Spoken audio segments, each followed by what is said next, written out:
beats for the hoop game. In the street, bicycle kicking nigga Luke Kang. Full bird living, that's a crew thing. If you violate the one-on-one, then that's a crew bang. Everything changed when the loot came. We used to knuckle up, but now they wanna shoot things. The fresh is in the function, it don't matter who came. And you can pull the baddest bitches off a shoe game. Yeah, and we could never play the fool. Got the water gun tucked on the last day of school. Got the juicy juice and mobbing the block with the crew. And we never lose, no way you can stop what we do. I remember me and L, he just got his L's. We was riding through the L, he would light it L. And we would talk about how the world was like a living hell. It ain't hard to tell, separate the fake from the real in the veil.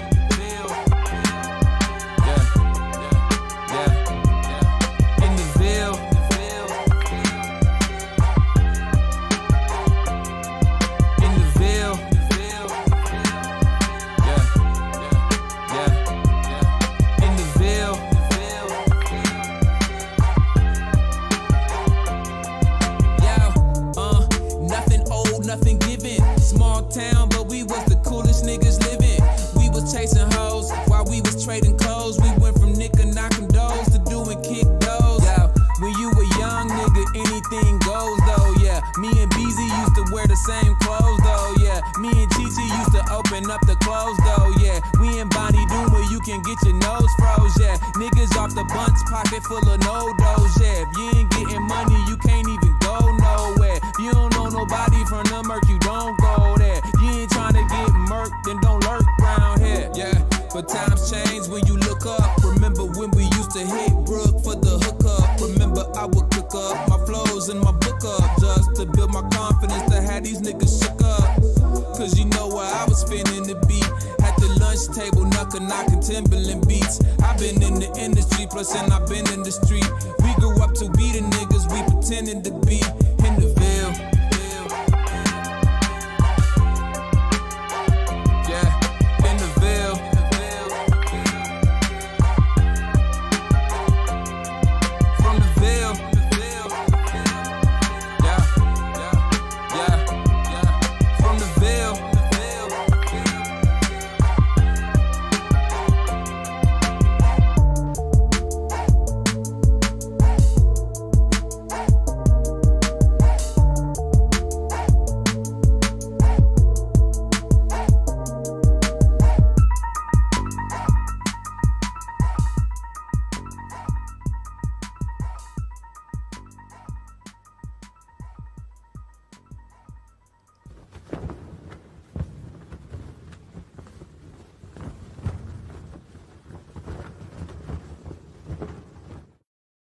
I go vegan, say my prayers and start a fast now. Sea moss bird, I root with fruit, it blended in my glass now. Meditate for guidance, go inside and find a path now.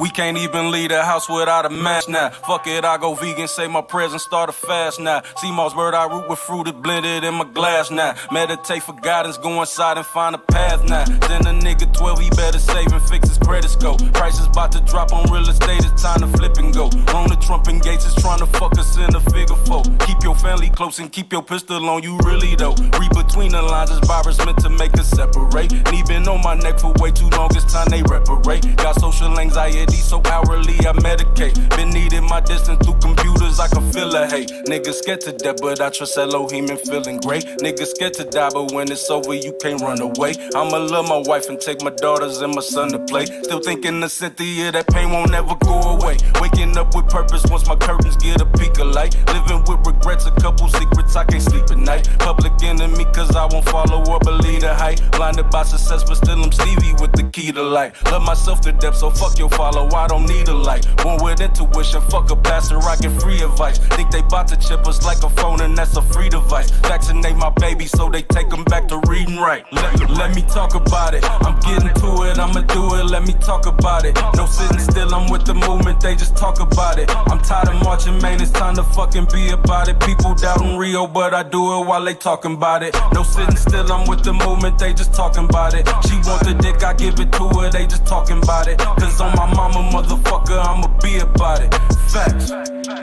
We can't even go outside and take a jog now. Kill a nigga quick, we less respected than a dog now. 90 days to think, I hope we stepping out the fog now. 90s in my deck, I'm slapping B.I.G. and dog pound. Murder be the case, but crooked cops don't get the cuffs though. They put on the mask, I really wonder what the fuck for. Virus in the air, we can't escape, I gotta breathe deep. This shit hella black, they better put that thing on repeat. Elevate your mind, some things you can't see in the physical. Tryna be 100 when I graduate to spiritual. Hope to feel the essence in the presence of my lost fam. But while I'm still living, I'ma get it, I'm a boss, man. They without his Bible on these niggas, I'm a floss, man. They been on my dick since I was little, it's exhausting. Still I'm hella dope and you on FBO and off brand. While I search for knowledge and some real estate on lost land. Let me talk about it. I'm getting to it, I'ma do it, let me talk about it. No sitting still, I'm with the movement, they just talk about it. I'm tired of marching, man, it's time to fucking be about it. People doubting Rio, but I do it while they talking about it. No sitting still, I'm with the movement, they just talking about it. She want the dick, I give it to her, they just talking about it. Cause on my mama, motherfucker, I'ma be about it.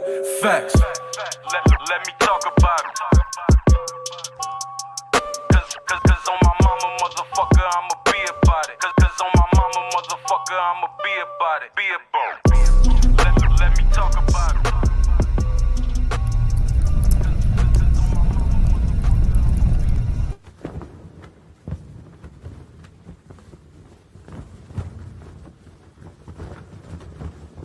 In Far Rockaway, Queens. Officers tell us there was a large spray of gunfire. They collected numerous bullet casings from the street. A man survived after he was shot 9 times. Police think the shooters were 3 men armed with handguns. He is expected to be okay. Police would not comment on a motive. They are still investigating.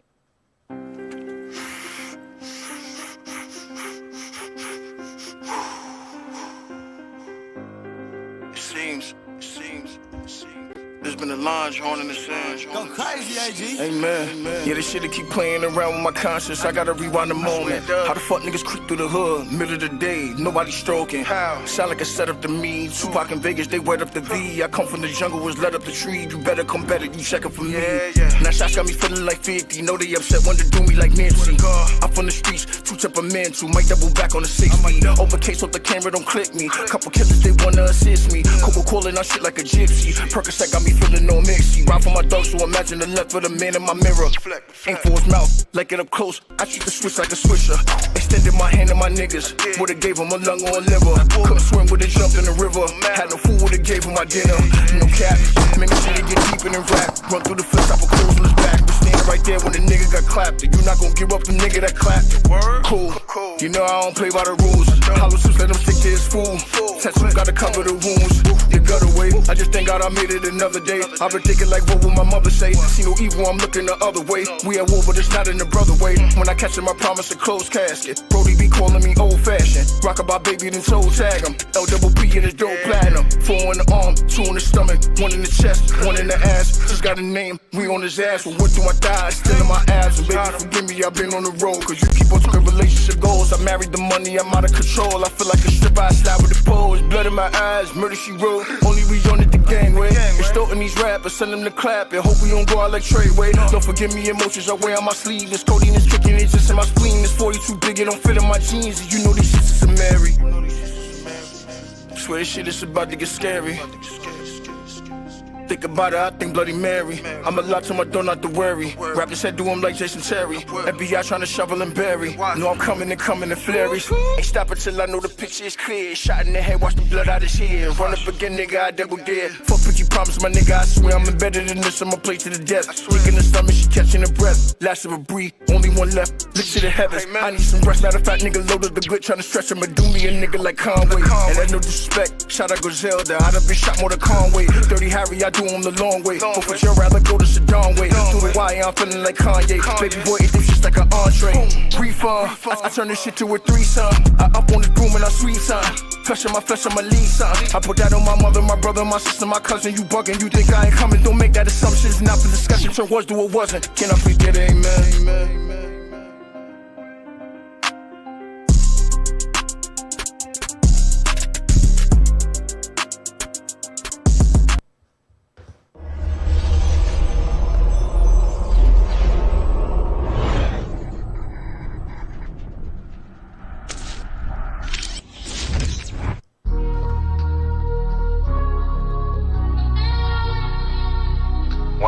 all you get. So I'ma do what I gotta do with it. Still.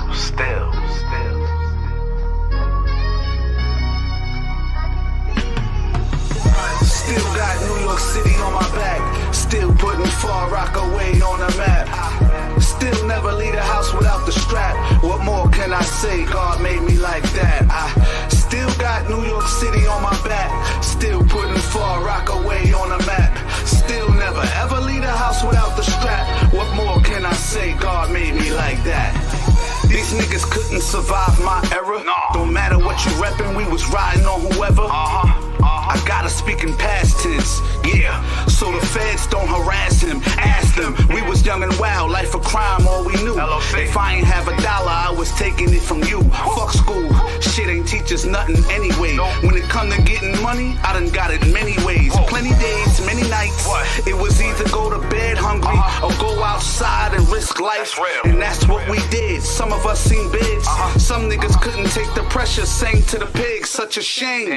I mean, we said we would never drop names, but then I read everything you said. Type of shit you see once, can't get out your head. Can't kill them, so you just cut them off instead. Still got New York City on my back. Still putting Far Rockaway on the map. Still never leave the house without the strap. What more can I say? God made me like that. I still got New York City on my back. Still putting Far Rockaway on the map. Still never ever leave the house without the strap. What more can I say? God made me like that. Hard to sleep when your stomach and your back is touching. I make sure my kids ask for nothing, ask for me. Paint pictures masterfully. Make your bitch do a double take, damn me flee. Cannon squeeze for misunderstanding me. You a whole pussy boy and your mans is wheeze. It's grind time. I'm good with a quick 100K. A nigga got 100 schemes to flip it 100 ways. Bust a K in your face if I sense you hating. Do away with you right away, no sense in waiting. Thought I'd never see brighter days, but then I made it. Never cared what nobody say, stay dedicated. Now I'm everybody's favorite, Holly's favorite. Look how everybody waving, but don't think I don't see the haters. I'm on my way up, no coming down. Y'all niggas stay up, see you when I come around. Clowns. Still got New York City on my back. Still putting Far Rockaway on the map. Still never leave the house without the strap. What more can I say? God made me like that. I still got New York City on my back. Still putting Far Rockaway on the map. Still never ever leave the house without the strap. What more can I say? God made me like that.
evening. Good evening. This is Jai Logic, and you're watching the Evening Rant. All right. I want to say first and foremost, salute to everybody who's here already. Give thanks for your time. Thank you for being with us. C. Dot. Good evening. Good evening to everybody who pulled up. C. Dot. Kennedy, Sunflower Sky, Chris Crook. Who else am I forgetting? If I forget you, please forgive me in advance. Shan P.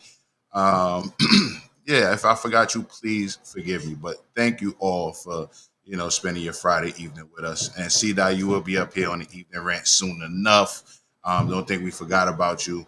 We just wrapping this season up as we get into the more formal season. But we will have you back before the season is up. And this is another sound check. You know what I mean? This whole season of the Evening Rant and the Morning Rant is all sound checks, as we got some improvements that we're going to add to the lineup as far as the production and everything else, the presentation, etc. Salute to everybody who reached out to me since the last show and checked on me. Thank you for that. I appreciate that. I am doing better. For those of you who did peep game, I'm not going to beg for sympathy, but for those of you who paid attention, thank you for reaching out. Just one love. That would be you as well. Thank you for reaching out to a guy like me, make sure I was okay. But the last episode was crazy. And before we do a little update from the last episode, because there are a few stories that we want to talk about that are, regarding some of the things we spoke about in the last episode, let's do what we haven't gotten a chance to do in a while. And let's do a really quick COVID update. So salute to everybody involved in this story. And before we say anything about it, I'll probably give us a warning. But let me just throw this on the screen and just let it speak for itself. This is a COVID update.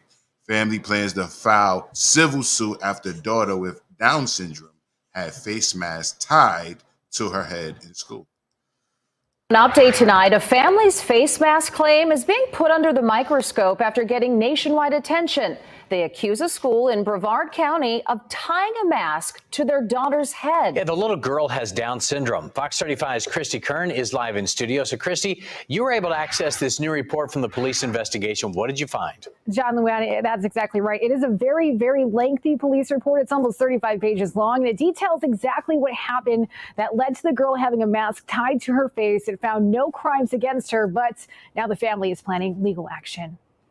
It was tied around the back of her head underneath her ponytail, and it was quite tight around her face. Jeff Steele first opened up to Fox 35 in an exclusive interview in October. Steele found out days before a teacher at Ocean Breeze Elementary School tied a face mask to his 7-year-old daughter Sophia's face, who suffers from Down syndrome. Indian Harbor Beach Police say there is not enough evidence to support a criminal violation against the staff, and no evidence to support that Sophia received a physical or emotional injury. The family's attorney says the family learned through the report that teachers were tying a mask to the girl's face for 6 weeks before the family knew anything about it. It seems that there was an intentional effort by the school district to conceal the fact that they were masking her for 6 weeks. The family says Sophia was exempt from the policy because she has Down syndrome, and teachers were not supposed to mask her without the family's permission. According to the police reports, teachers say they used a shoelace to tie the mask to Sophia's face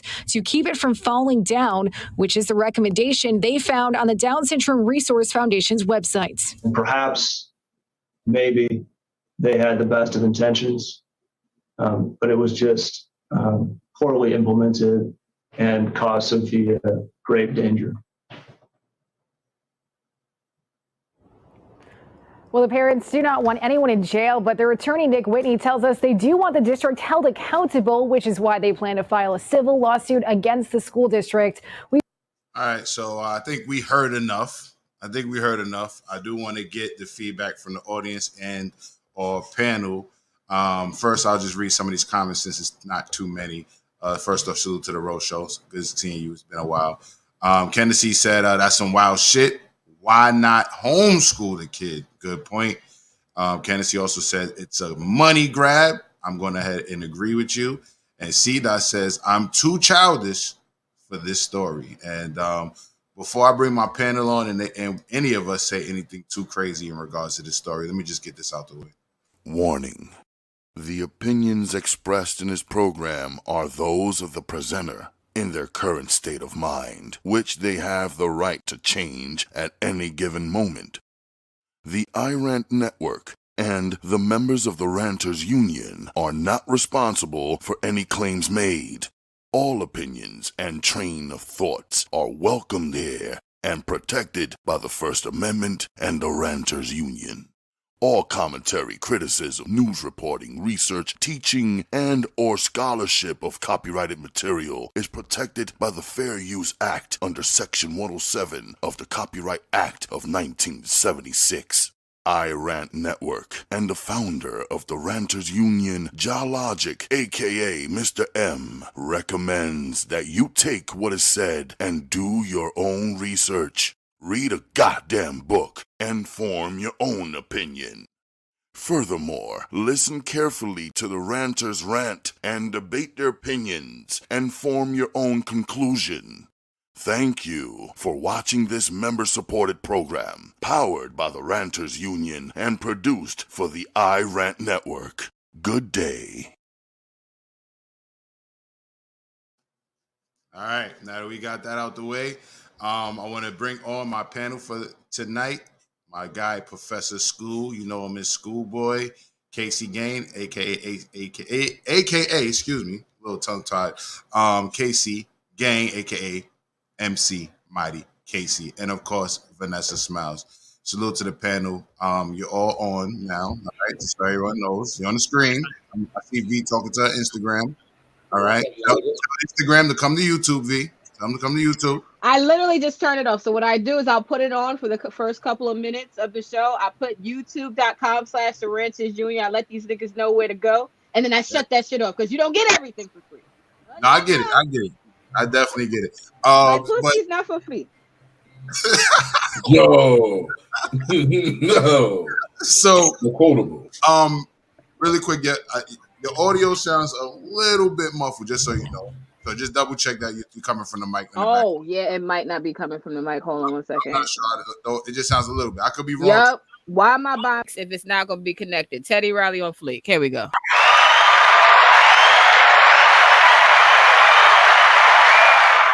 I'm getting a little too good at this. Listen, let's start with Professor School, as I like to call him. School, what's up, player? Let me get you a quick feedback on, is this out of line? Do they have a right to sue? What's going on? In your opinion, what do you feel? Vanessa taking notes. How do you feel? You see how they tied it, right?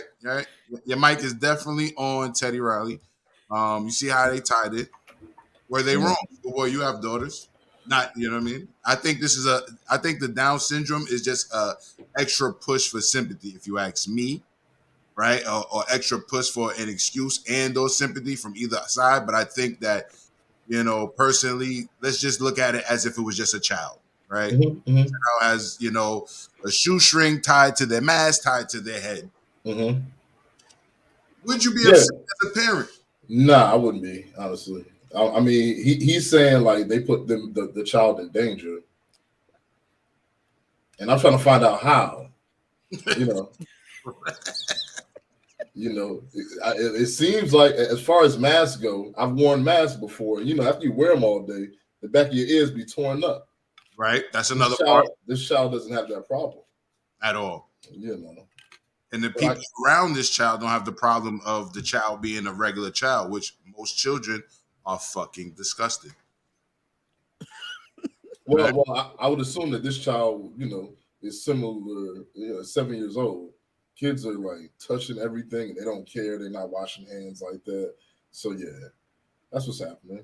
I don't think they have a leg to stand on. I think that the school at the end of the day is just going to be like, hey, we were trying to keep our students and our staff safe, and they're going to have to walk out of it. But they might get some money. I think this one is going to be interesting to see.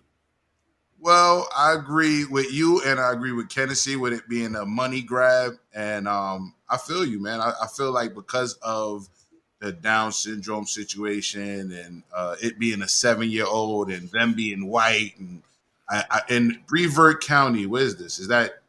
Let me look. Brevard County is in Florida. I want to be Orlando, because that's you showing. Oh, yeah, we're right. That's Florida. Yep.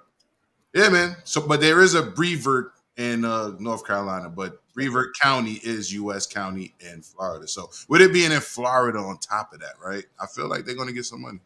I agree with you. They might not.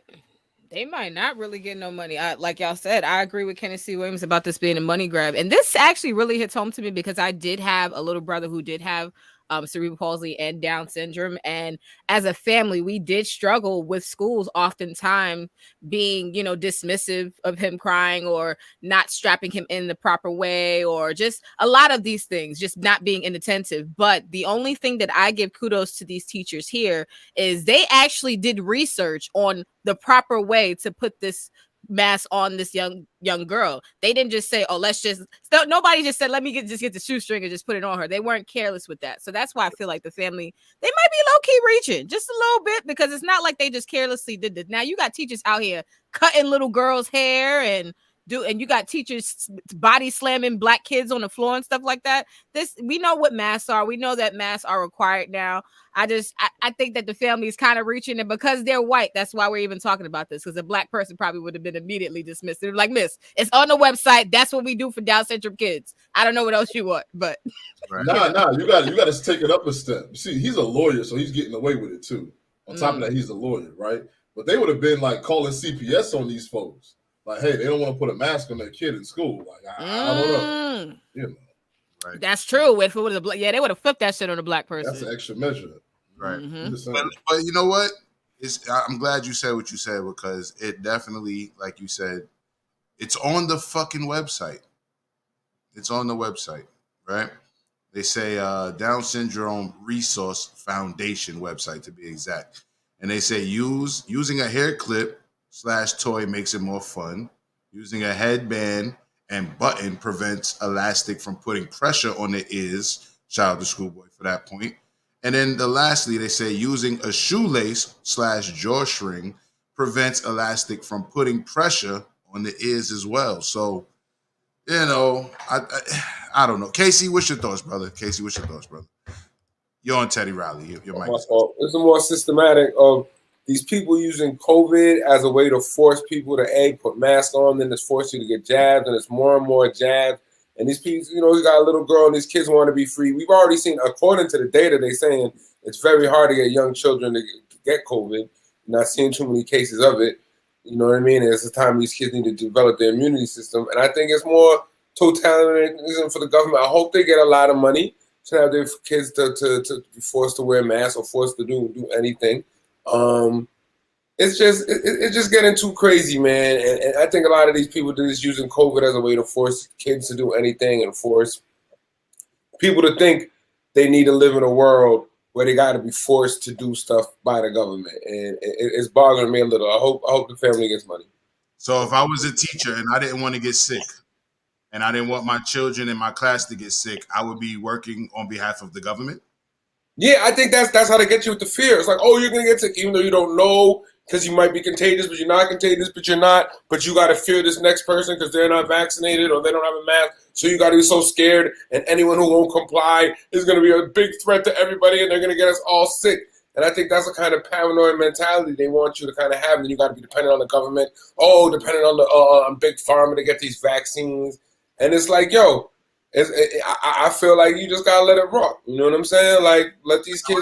Let's check this out. Let's not confuse one issue for the next, right? I understand they're related, but let's not confuse one issue for the next. Go ahead, V. No, I was just gonna say money is usually awarded when there's wrongdoing that's done. Like when someone messes up their job and doesn't do what they're supposed to do, that's when money is awarded. Not for someone's personal angst against a law. Like the law is you have to wear a mask. If you're a young child, you have to wear masks in school. Like they have to wear clothes when they're in school. It's just a requirement. Those teachers in that classroom did nothing wrong. They did their job. We're going to pay out money to this family and take away resources that could be used from other kids because this family feels a way about a mask that they knew that was a requirement prior to them bringing their daughter to that school. When you could have just homeschooled the child, like Hennessy said, but instead you want to sue your county for the money that should be going to the actual county as far as resources, because you feel mad that somebody actually put the mask on proper according to the actual website, not the CDC website, but the website for people that have Down syndrome. Now, what I also want to say is like, as a parent, Casey, right? I don't want to send my son into a building where he's going to get sick. So all the precautions are very welcome as a parent. And as far as that idea or that paraphrasing of certain news talking points where they say, oh, some of the kids will be okay. No, that's bullshit. Just like it was bullshit when they said just because you're vaxxed, you're going to be okay, right? No, you got to use your mind. Spread the aerosol coming out your fucking mouth if you're sick is going to get the person next to you sick. That's the bottom line. And you know, I know people personally who children have been sick with COVID, bro. You know what I mean? So it's the whole the kids don't get sick. That's bullshit. Respectfully. You know what I mean? You know what, Logic, if you don't mind, I just wanted to say this reminded me of the time that I called you the COVID safety officer. Yes. And did you know I found there's a certification in that for like movie sets? So I will be getting that certification. Yeah, that's a perfect. Listen, can I be your manager? You're gonna have so much work this season. Oh.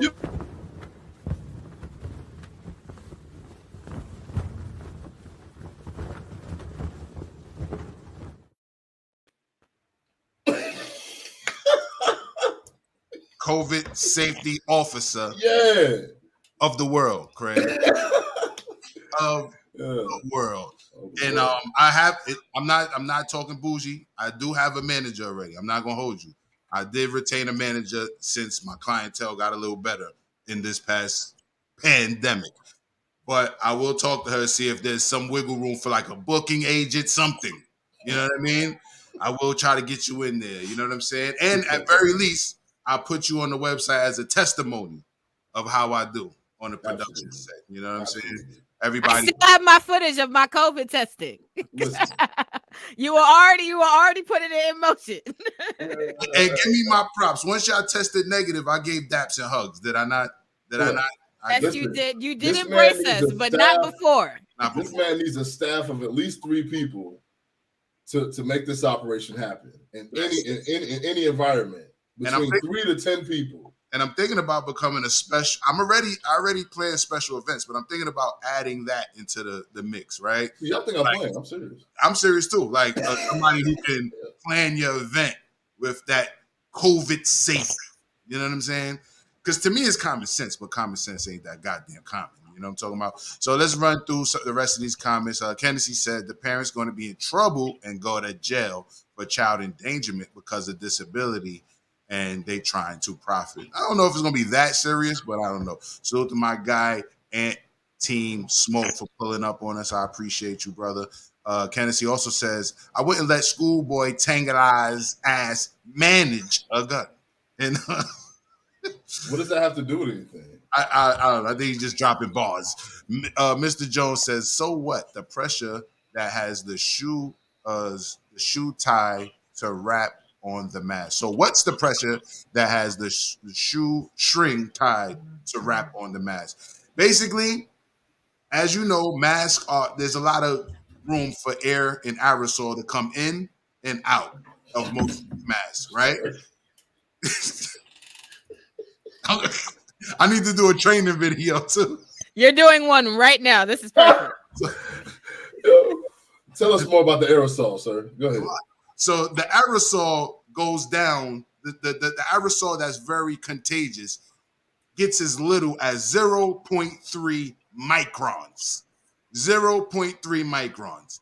The only thing that can filter out 0.3 microns is a HEPA filter, right? So the actual regular mask, that's why they say they weren't working. That's why they said double them up.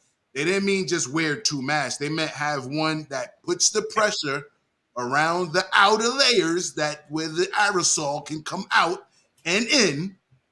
Okay? So for me, I just put a gator on top of my mask. Because a gator, those neck gaiters that people just pull up over their face, in reality, it makes your aerosol finer.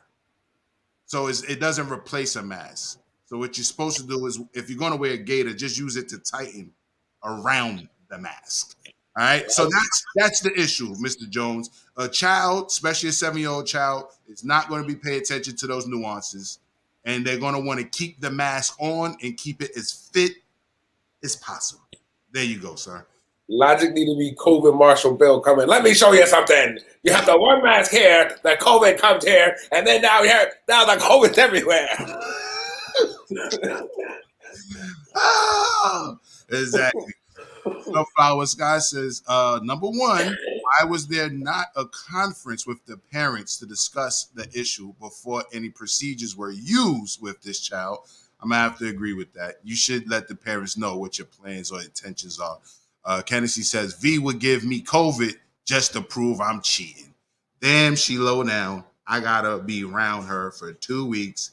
That's evil. And no face, no trace, no case. There we go. Yo, she's crazy. And Sunflower Scott says, I fully agree with Casey as usual. Well, hey, this is why we have a panel. You know what I'm saying? Feel free to agree with whom you feel connected to or whose point you agree with. You know what I'm saying? That's what the panel's for. We're going to move on, though. So just a little quick update. Last episode, we spoke about people picking cotton in the cotton fields, and it led to another kind of crazy conversation that led to me just passing out laughing. But sidebar. So I seen this other video on social media that I thought we should play in regards to the last episode. So it's a young man who does reviews on different viral videos. His name is The Real Journey 24/7. He's really funny, but he talks about, it's a 1-minute video, be really short, and it's going to show a slew of black people who thinks it's okay to pick cotton. So this is more of an update. Let's check it out.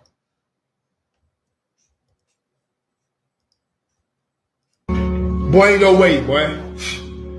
Boy, ain't no way, boy. Boy, ain't no way, boy.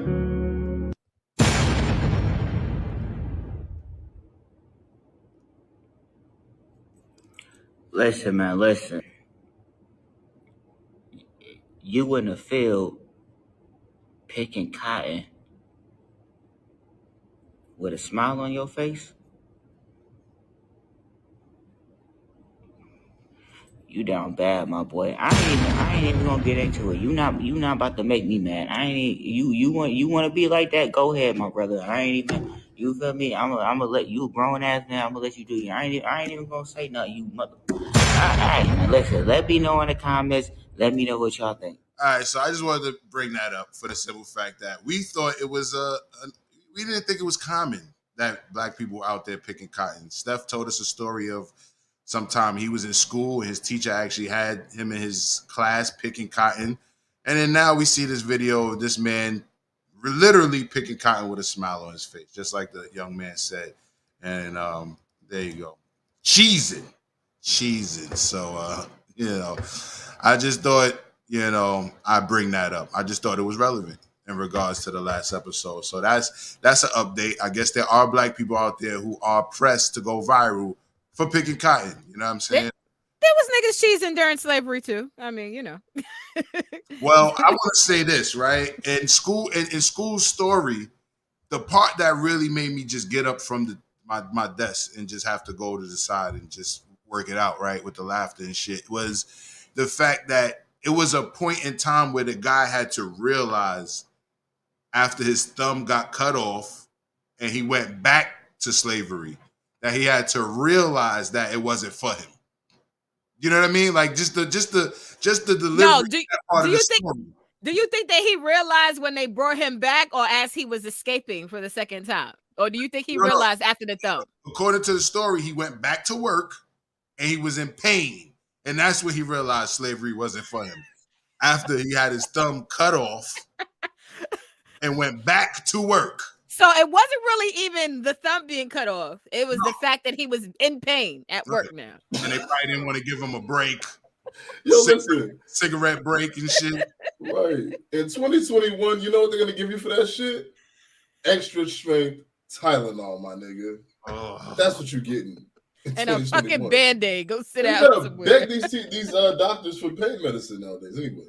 Oh man. All right, so we got some comments. So my man Kennedy says, I chopped cotton before. I went out there and thought I was supposed to be chopping down the cotton plants.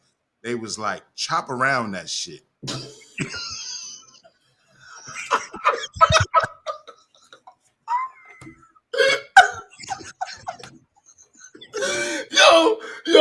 Yo, they was hot about that shit. They were not happy at all, bro. They were not.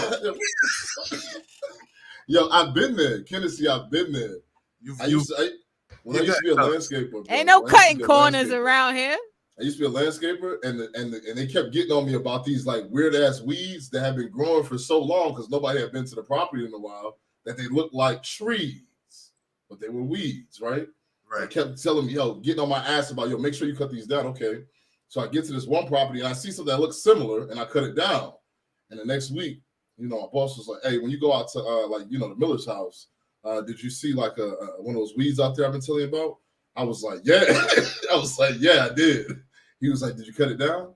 I said, yeah, I did. He was like, that was a rose bush. Oh, you chopped down a rose bush? Yeah. You fucked up. You don't know. You didn't know the difference. See, I said, wait a minute. HB2S, salute to my guy. Said delivery was excellent. Thank you. I appreciate that. And yo, that skit that you put on your IG page was fucking hilarious. So if y'all don't follow HB2N, y'all need to. Kennedy says, I'm not lying, and it was hotter than a mother. Right. Kennedy, you out your cotton picking mind. Yo, how many niggas pick cotton for real? And that we know, that we just didn't know niggas pick cotton. RZA was on a tobacco plantation, apparently, according to the television show, when he was a child. You seen that part, Casey? Did you watch the saga? You're on mute, brother. You're on Teddy Riley, brother. You're still on Teddy Riley, brother. I said I ain't watched the whole second season yet, just the first season. But that's interesting. So RZA was picking the first season, I believe. I want to say it was in the first. Yeah, but when he was a child and his family sent him to live with his grandma, his uncle, or somebody. That's what he was doing out there. He was on a plantation. That's crazy, and they still have him out there. And it's like, yo, people still, we just have machines do it now, pretty much. Most of it. I think people be trolling. They want attention, and that's why this dude did it. You seen him with the Trump stuff. And, obviously he has an attitude. He knows how to troll black people. If I show I like Trump, I have a Confederate flag and pick cotton, black people go mad, I'm going to go viral. So, I don't think it's, these plantations do be wild. Like, white people having weddings there.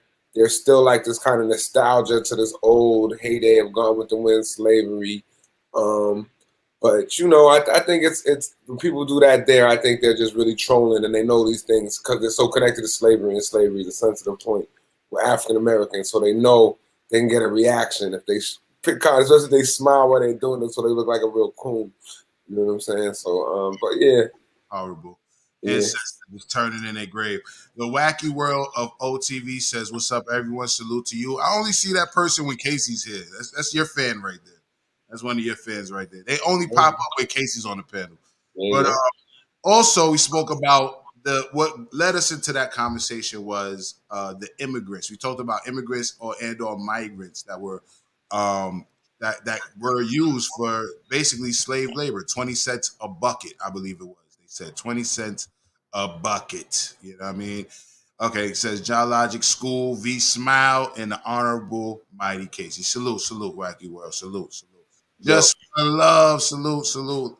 She says salute to her Rantis family. Thank you, and thank you for checking up on your boy Hemp Lord. Salute, my guy. Throw your YouTube in the chat, man. I want to spread your shit out a little more. Throw your YouTube link in the chat if you don't mind. But salute to Hemp Lord. He has a great show he just started as well. So go back to the immigration. Sorry to cut you off, but I had an idea for a skit or a movie with Schoolboy. So I don't want to shout Schoolboy's government out there, but his government sounds African. I'm not going to say what it is. So Schoolboy out there on his anti-immigrant stuff, he wound up in the African hood in D.C. ICE started rounding up everyone. He showed his ID. They showed the African name. He's like, nah, I went to Morehouse. I've been around my whole life. They ain't believing him. They sent him back to Ghana. He see what these people really got to struggle for to come immigrant. So now he got to immigrate back. And then he got to deal with the same old ICE hating on him, like, no, this is our country, you illegal immigrant. Stop trying to lie. I see your government name. You is not no real. That's basically the plot of Born in East LA. With Cheech and Chong, yeah. Yeah. All right. So speaking about immigrants, migrants, there were 49 migrants killed in a Mexico truck crash. It seems that they were all stuffed in the back of this truck. So I feel like as an update, we're going to play this as well. All right. So let's check this out, y'all.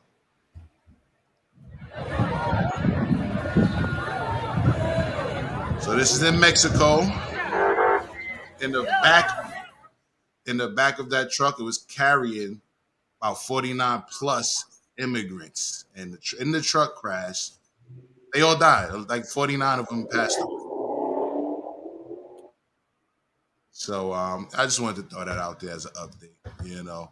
And me personally, you know, I know it's not a popular belief, but you know, I'm not opposed to it. You know, I'm not opposed to them doing it the right way. I'm not opposed to them doing it the wrong way and then doing it the right way. I'm just not. Actually, it's 53 migrants dead and 54 injured, and that's the actual latest tally. I'm just not with this country being one big mayonnaise sandwich. You know what I'm saying? Like, school eats too much Mexican food for that. You know what I'm saying? I love my Caribbean and sometimes Indian. Yeah. So I'm definitely, you know, all about, you know, people finding their freedom here and stuff. But I do think a lot of the pro-immigration agenda coming from the Democratic Party is really so they can get their cheap migrant labor, sex trafficking, drugs across the border, stuff like that. So I think that is an issue that we do have coming from the border, and I think that's why the Democrats are so pro-immigration. They don't give a goddamn about no kids in cages, because you see how the kids are still in the cages. Remember, we supposed to have to get Trump out of office and get the kids out of cages. There's more kids in cages now. So that's not the real issue with them, you know what I mean? Like, they want NAFTA, they want the drugs being up here, they want the sex trafficking. So I do feel we do need to pay attention to immigration, but I do feel like we need to you know, let these hardworking people, it's not too hard to determine who they are, and there needs to be a better right way, and, you know. All right. So we're not going to dwell on that. Those are really just updates, you know what I'm saying, as far as like what people go through to get into this country, etc. So another update, we spoke about people of a religious background that will do sexual acts and not consider it losing their virginity, because we spoke about a right-wing shock jock, I will almost say, who went on a podcast and admitted he never had a girlfriend, but he talks crazy about women, and it kind of led to a conversation. Salute to Sunflower Sky, who let us know that Mormons do what we've heard be referred to as thighing and things. I be soaking. That's what I be doing. And they also use it. They also use the word soaking, where they'll just put their penis in between thighs and kind of just, you know, as long as nobody moves, nobody sins. So V gave us an update on that as well, where Pope Francis said sins of the flesh aren't that serious. They quote him saying. So I'm going to play the video, and we're going to give a quick feedback on how we feel about this before we move into the stories for today. Una mancanza di lui, una mancanza contra il sesto comandamento, ma non totale, ma di piccole carezze, i massaggi che lui faceva alla segretaria. Così sta l'accusa.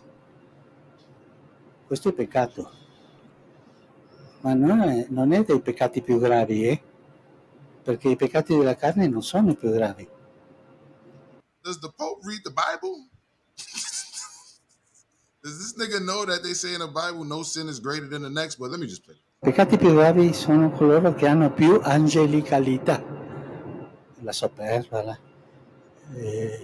l'odio, questi sono più gravi. Così Opeti è peccatore, come sono io. Okay, so according to the Pope, we all sinners because of the massage. That massage.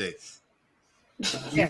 Now he's referring to his homeboy who recently resigned because of allegations that were pointed against him. And the excuse that he gave to that guy was just more so of saying that the rumors were too much for the you know, I guess the Catholic Church to bear. So that's why he agreed with him like resigning and stuff like that. But I brought this story to you guys because I really wanted to ask y'all, is pride and hatred really worse than adultery? Because that's what he's saying.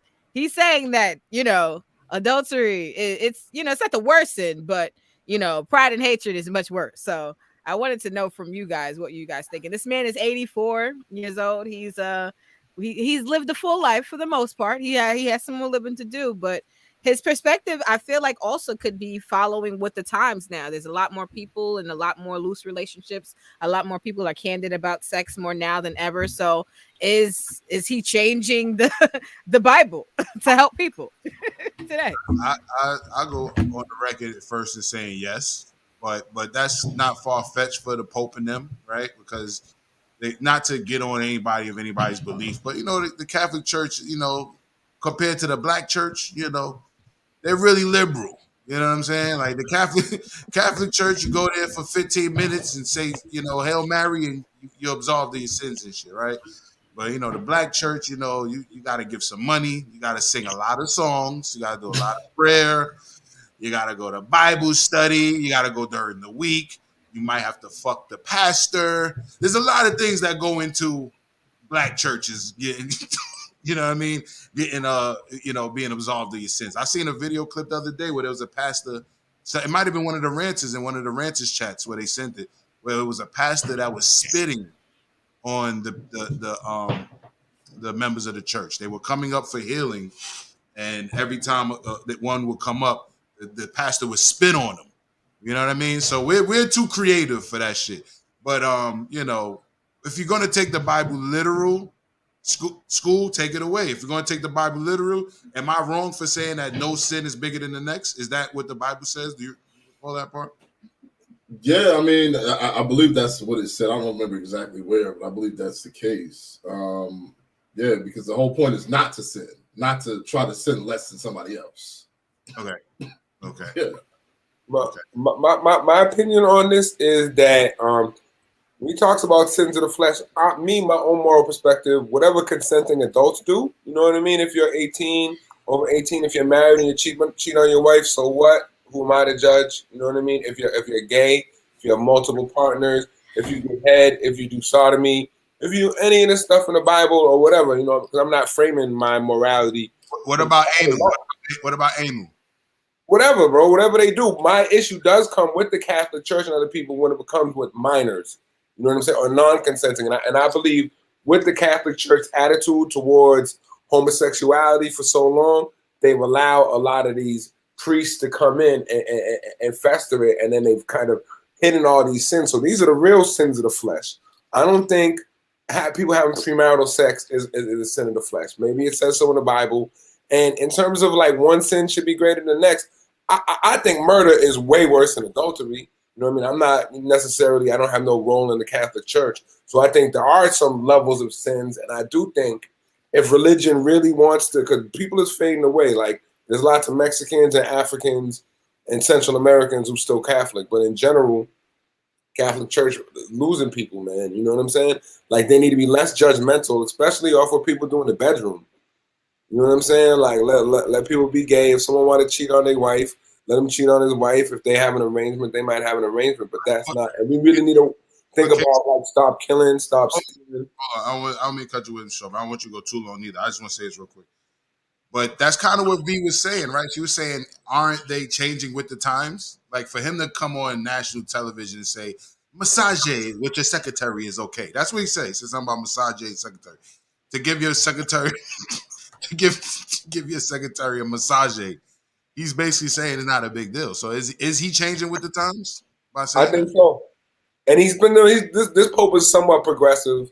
He stood with Black Lives Matter. He's done stuff, and I think the Catholic Church knows they need to change with the times if they're gonna have anybody in the church. Okay, all right, fair enough. Kennedy says, "Fuck the Pope," and Kennedy also says they all devils, and just Warning. The opinions expressed in this program are those of the presenter in their current state of mind, which they have the right to change at any given moment. The Rant Network and the members of the Ranters Union are not responsible for any claims made. Salute, Kennedy. Salute. Let me see. Also, he says, fuck the church. C. Dot says, I was soaking to the east, soaking to the west. So soaking is the term that Sunflower Sky hipped us to, where basically someone will thigh somebody, or they put their penis inside the thighs and just let it soak, I guess, until and if nobody moves, the Mormons believe, according to Sunflower Sky, that nobody sinned. Nobody sinned as long as nobody moved. I mean, that's great logic. I'm trying to figure out how they get there and then get back without nobody moving. I mean, you're right. I mean, how you pull your shit out, I don't know. But just that's the I'll just stick it in logic. Let me just stick it in like pause logic. Let me say it like that.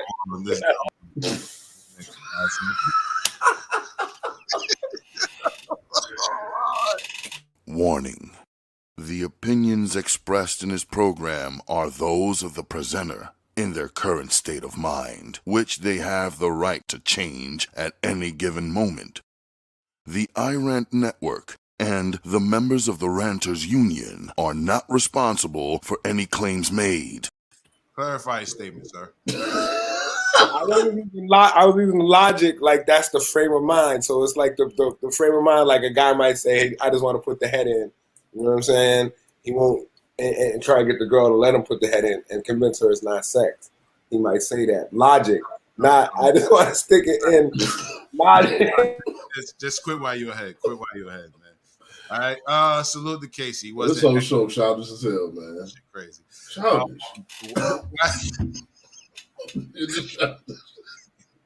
Kedisi says, Ja gonna have to break the button on the warning tonight. And the Wacky World OTV says, pride and hatred lead people to do worse things to others. Thus, I believe they are worse than adultery. Also, fuck the Catholic Church. They gave the okay for my ancestors to be slaves. That's a fact.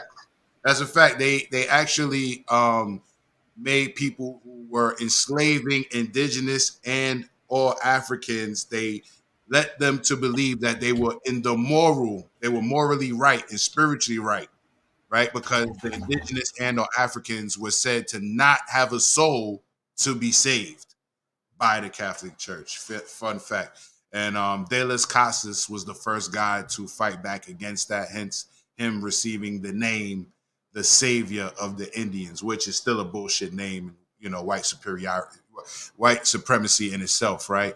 I think I missed some other comics, excuse me. Kennedy says they pedos and rapists. He also says pedos and rape is worse than death. It's a slow death. They're evil. And I'm gonna go ahead and say, for the most part, I agree with you. But I also, but if we're talking about the Bible, I believe. Let me see. I think I missed some comments.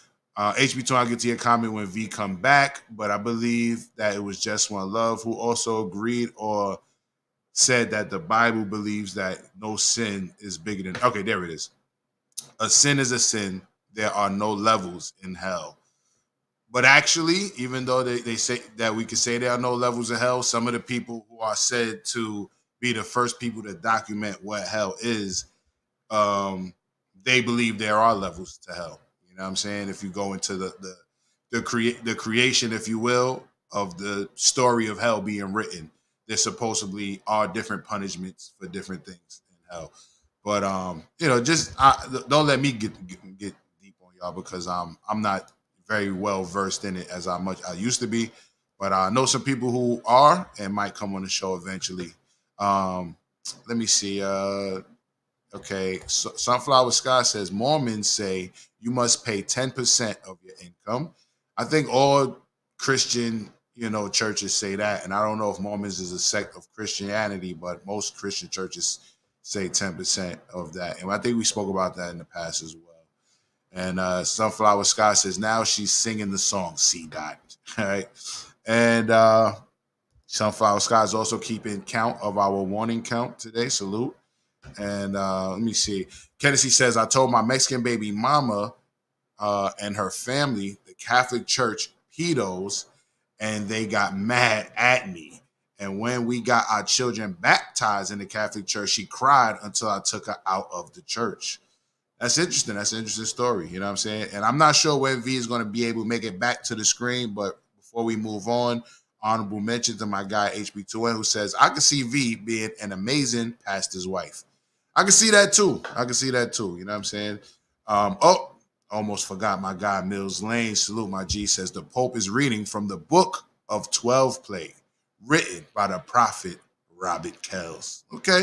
Okay, possibly, because he's saying it's okay for massages of secretaries. So, Schoolboy, we're going to you now, Professor School, my guy. This is a story we didn't get a chance to speak about necessarily on time, but it's not that old. And the parents who were on the run, I believe, were found, and they're being charged in the high school shooting. Correct, Schoolboy? You want to talk about that? Yes, correct. All right. Do we have that video still? Yeah, actually, I found another video where the parents are supposedly speaking. It looks like some type of, they spoke at their trial. So that's, if you want to play some of that, that's a little interesting to me. Yeah, exactly. All right, but go ahead, set it up. Yeah, man. So basically, we saw how Kyle Rittenhouse parents just got away, and now we're seeing a different stance in a different state, right? So this goes with the Civil War report, because what we're seeing now is when our states start to battle in court, that's supposed to keep us off the battlefield, right? Right. But then we got people, like Rittenhouse is actually going out here and shooting people. We got people like this other guy going out here and shooting people. And remember, look at all the other civil wars around the world. Who are the first soldiers that be on the field? The child soldiers. Yeah, I was about to say the young people. Yep.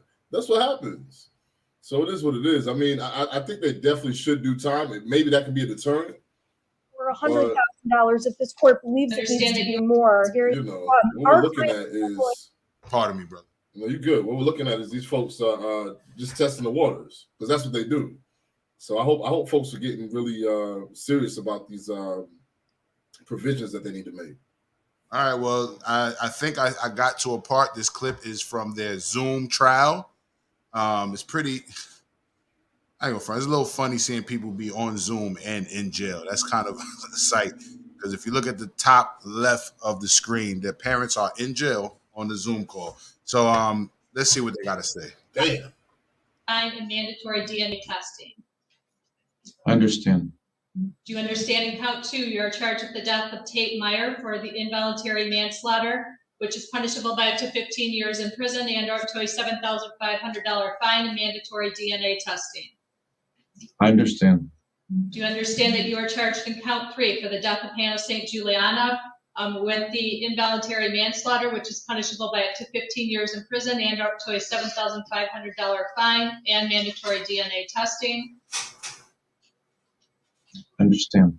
And do you understand that you are charged in count 4 for the death of Justin Schilling, involuntary manslaughter, which is punishable by up to 15 years in prison and up to a $7,500 fine and mandatory DNA testing? I understand. Do you understand that you do have the right to plead either guilty or not guilty to all of those charges? I understand. Do you understand you have a right to a trial either by jury or by judge, and at that trial you would have the opportunity to call witnesses on your behalf, confront witnesses that have been called against you, and or to remain silent, and that you be presumed not guilty until proven guilty beyond a reasonable doubt for each and every element of the crime? Do you understand those trial rights? I understand. Are you on probation or parole for any other offense? No. How are you pleading to count 1? Not guilty. How are you pleading to count 2? Not guilty. How are you pleading to count 3? Not guilty. And how are you pleading to count 4? Not guilty. Again, the court will accept the plea of not guilty for all 4 counts. Your case will also be scheduled. Let's start there. I just want to know, do you feel that these parents are guilty?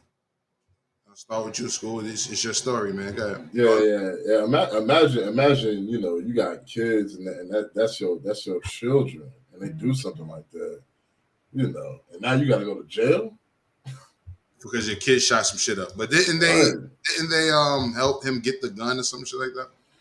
They should have been watching him to see what the hell he was doing. I don't understand how he's walking into school with a gun. Well, you know, when your child is a certain age, you're going to give them freedom because you don't want to be a helicopter parent, as they say, things of that nature. So they're going to be able to put the gun in their bag without you knowing, right? I don't know, man, because you know, with these kids, like when they're acting weird, you're like, yo, what are you doing? You know what I'm saying? They're acting sneaky and shit. Yeah, like, hey. So that's what I don't know if I can give them a pass on that. And either way, if I could give them a pass, I still think they should go to jail for a long time. What if they start doing this to black parents? You know what I'm saying? Like, a black parent had a gang member for a son. He shoots up people. You should lock them up too. Like FBG Duck's mom should be locked because he was shooting people. Or should this be a universal thing? Was he a minor? School shooters, huh? Was he a minor? Not at the time. I mean, he was at the time when he was shooting, or when he was first started shooting, yeah, but not when he got killed. But yeah, like him, all of them was banging from a young age. I mean, so maybe if you have a parent and their son's a gang member for whatever reason, could be the community, could be the parent, could be neglectful. The parent could be a gang member himself, but they could just live in a bad community. Kid gets caught in a gang, he shoots up a liquor store, he shoots up, a block, and then should the parents do time too? Just like in this case. That's a good question, and I'm glad you're asking that question because I'm not sure what I would do in that instance, but I'm not going to say that those people should go to jail for that. I think if you give a child a gun, yeah, but see the difference. I think the difference is those are kids locked up in a gang. There's so many adults around them that could be culpable for that. Right. Whereas your kid leaves home and goes to school and shoots up the school, that's your fault. All right, what about this story right here? Kennedy says, y'all don't remember the affluenza shit that was here in Houston. They said this teen was too rich till he didn't know, but he was drunk and killed a whole family driving. I'm not sure if I read that wrong, if it was typed a little informal, but I don't know if you remember this story, but what about this kid's parents? They should have went to jail, for sure. So it sounds, so Casey, answer your own question. Do you think parents should go to jail based on what their children do? I mean, I think you have to really investigate each situation, because I know there are like good parents and they just have bad kids, and there's good parents and their kids might live in a bad neighborhood with a lot of bad influences on them. I do think in a certain case, like if you're giving your child a gun and you know he's crazy, you know what I'm saying? You should be like criminal liable. You know what I mean? If your son has mental issues, or I don't think any children should be given guns at all. Yeah. You know what I'm saying? Especially children with mental issues. And I think there is a charge of just neglect. You know what I'm saying? And I think if child neglect reaches a level where these children are doing horrible things, I think there should be some repercussions. But I do think this could be used in a way just to kind of persecute black parents and just more incarceration, like with Kamala Harris was trying to lock up parents for their kids being truant. You know what I'm saying? Like, could be another extension of them just locking up more people, and then these kids don't got no parents. So I don't question. One question is this: hasn't that always been the case? Like when we were kids, I remember like my mom saying, "Well, you got to go to school, or I'm going to go to jail." My mom saying that. That has been the case. If you don't go to school, what happens first is you get a case, like I guess ACS or whatever they call it. When I was young, it was BCW, right? But in New York, but now it's ACS a lot of places. But you would get a case, an ACS case at very least, if your child is not going to school, and then it could lead to further legal actions. You know what I mean? Virginia Slim gives us some good jewels. He says kids can legally possess rifles and shotguns in 30 states. The only thing the parents are guilty of are evading the police. Okay, fair enough. Now, I want to take a crack at answering Casey's question. I think that if it was a black child, it would be shaky because we're known to not get we're known to get the shit end of the stick when it comes to the law, right?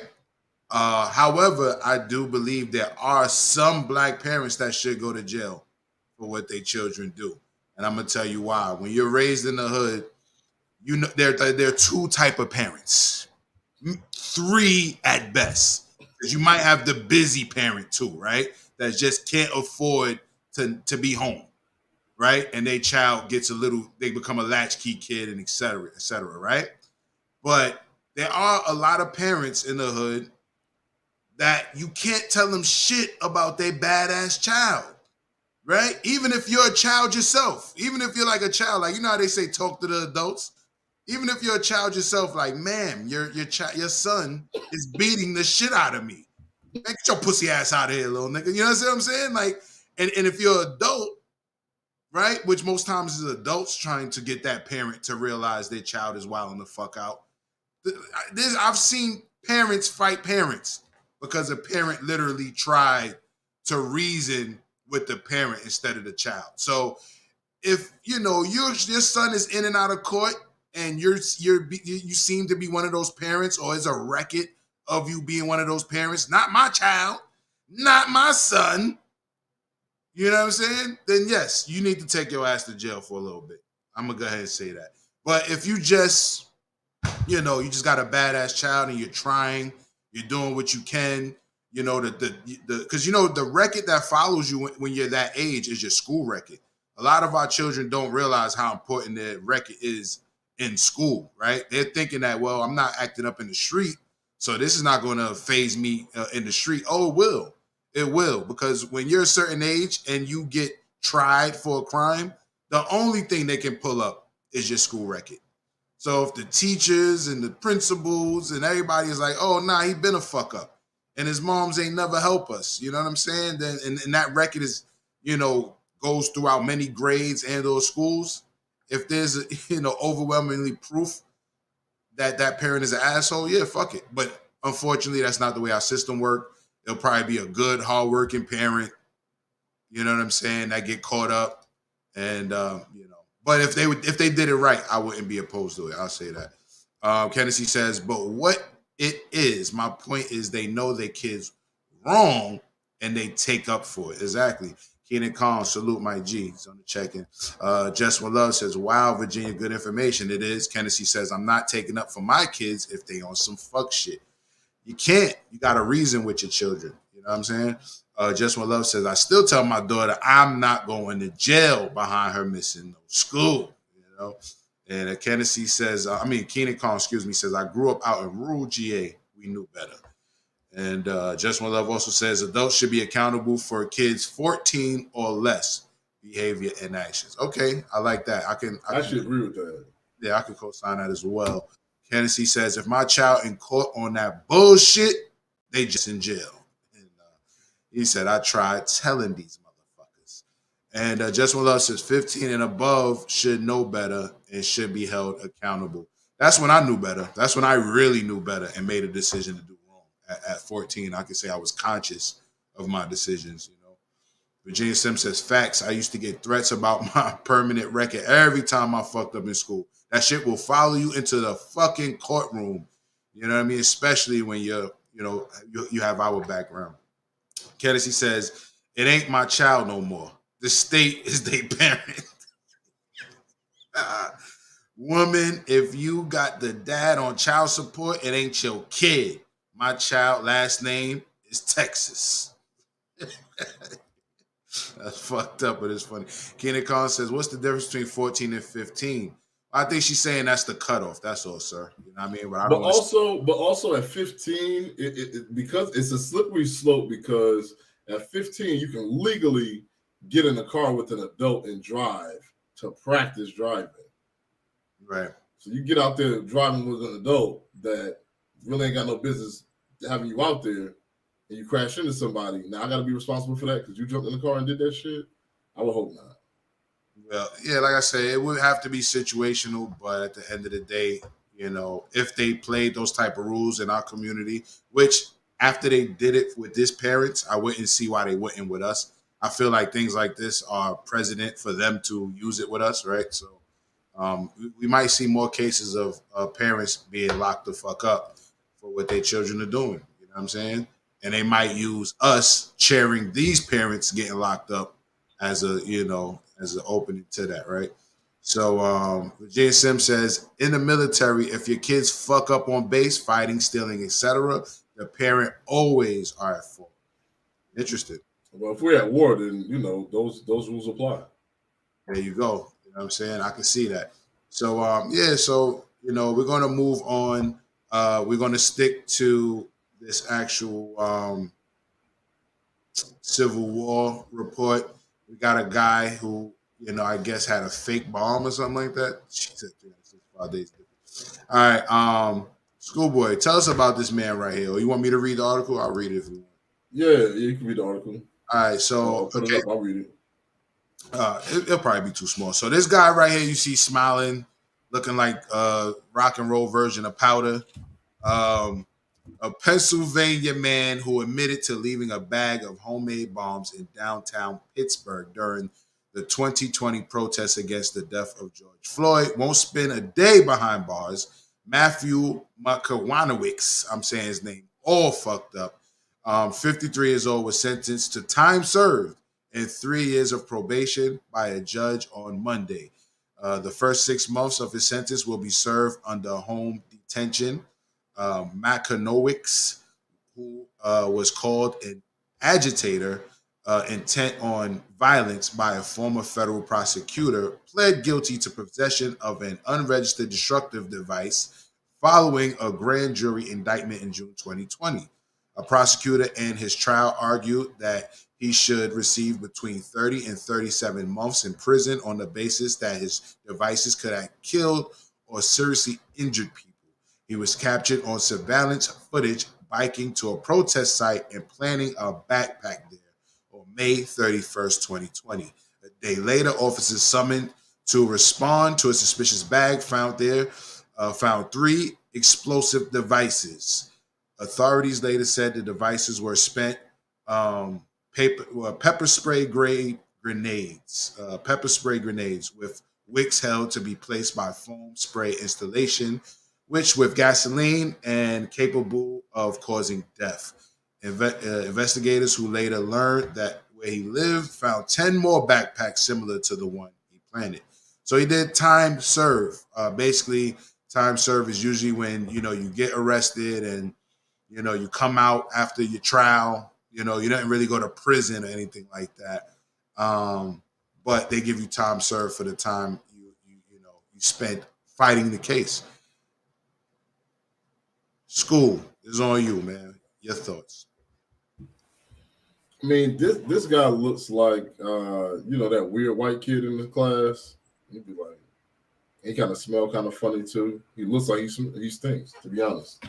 But I'm interested to see if similarly positioned counterparts will get the same kind of treatment. He got time served for almost blowing some people up, right? Yep. I feel like they give people more time for conspiracy when the FBI sets them up. But this guy actually went through the process of making bombs. It's interesting. It's interesting that that's the case. I don't know, man. I have no words because what I want to say I know is very inappropriate to say. But what I really want to say is I feel like black people need to just start making bombs. This is what you can get. Warning. The opinions expressed in this program are those of the presenter in their current state of mind, which they have the right to change at any given moment. The Rant Network and the members of the Ranters Union are not responsible for any claims made. All right. So, Case, go ahead. So I read the story, and it's really interesting. They called him an agitator. It's not clear if he was in it, if he was like an anti-black terrorist or just like an Antifa type terrorist. There's not much on him in the article. What I'm definitely thinking is he had to be some type of government agent, and they was setting him up. You know what I mean, for some terrorism type stuff. It's stuff like there's a lot of stuff. Yeah. Like Schoolboy was saying, this is an Arab person that they would be giving him life. You know what I'm saying? No time served, or even a black person. Like you've seen with like so-called black terrorists, even when they're set up by the FBI, like Schoolboy was talking about, with like the Newburgh Sting or the Liberty City 6, which they got a movie. Me and Lodge was talking the Hulu movie with the Toussaint guy. They got a movie based on that.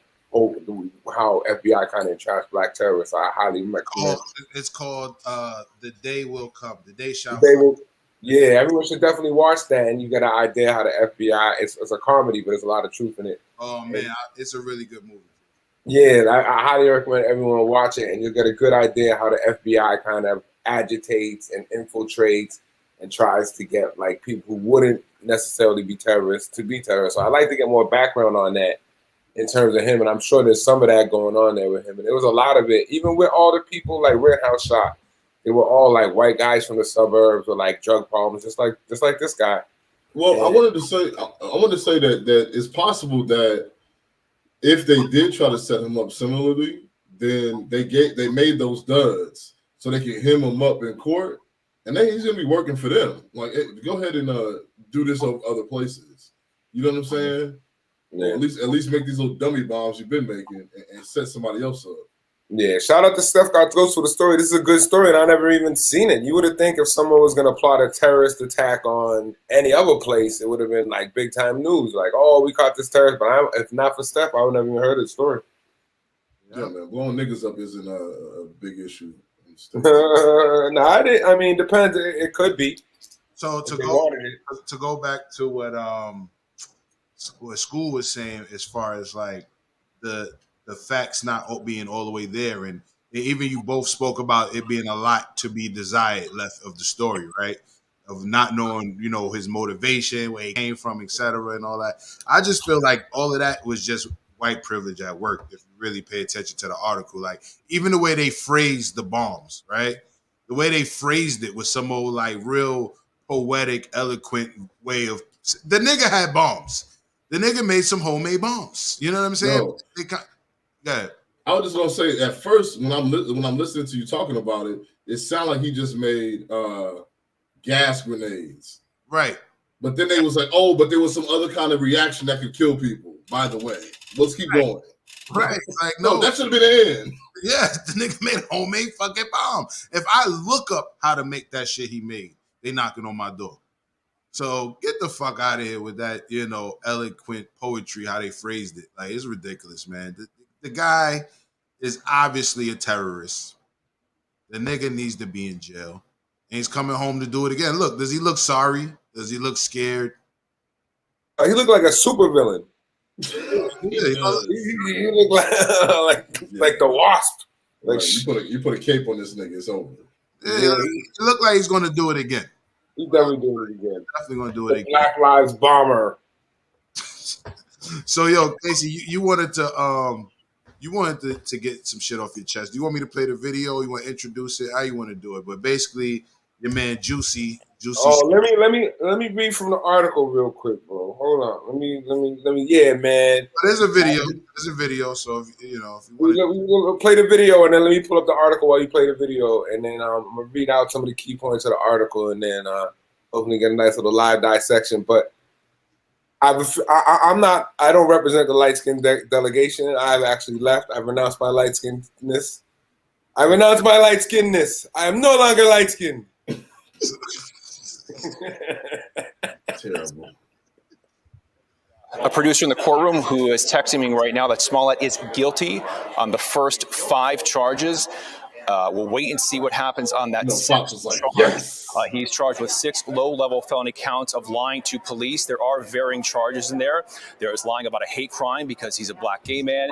There's lying about battery because he was injured. And then there's lying about aggravated battery because he said that his attackers were wearing masks. In closing arguments yesterday, the defense pointed to 6 items that they felt destroyed Smollett's story. They say that he withheld critical evidence like his cell phone data and his medical records. They say he misled police about his attacker's ID. They say he faked evidence by tampering with that rope or that noose around his neck. They say he lied about who attacked him.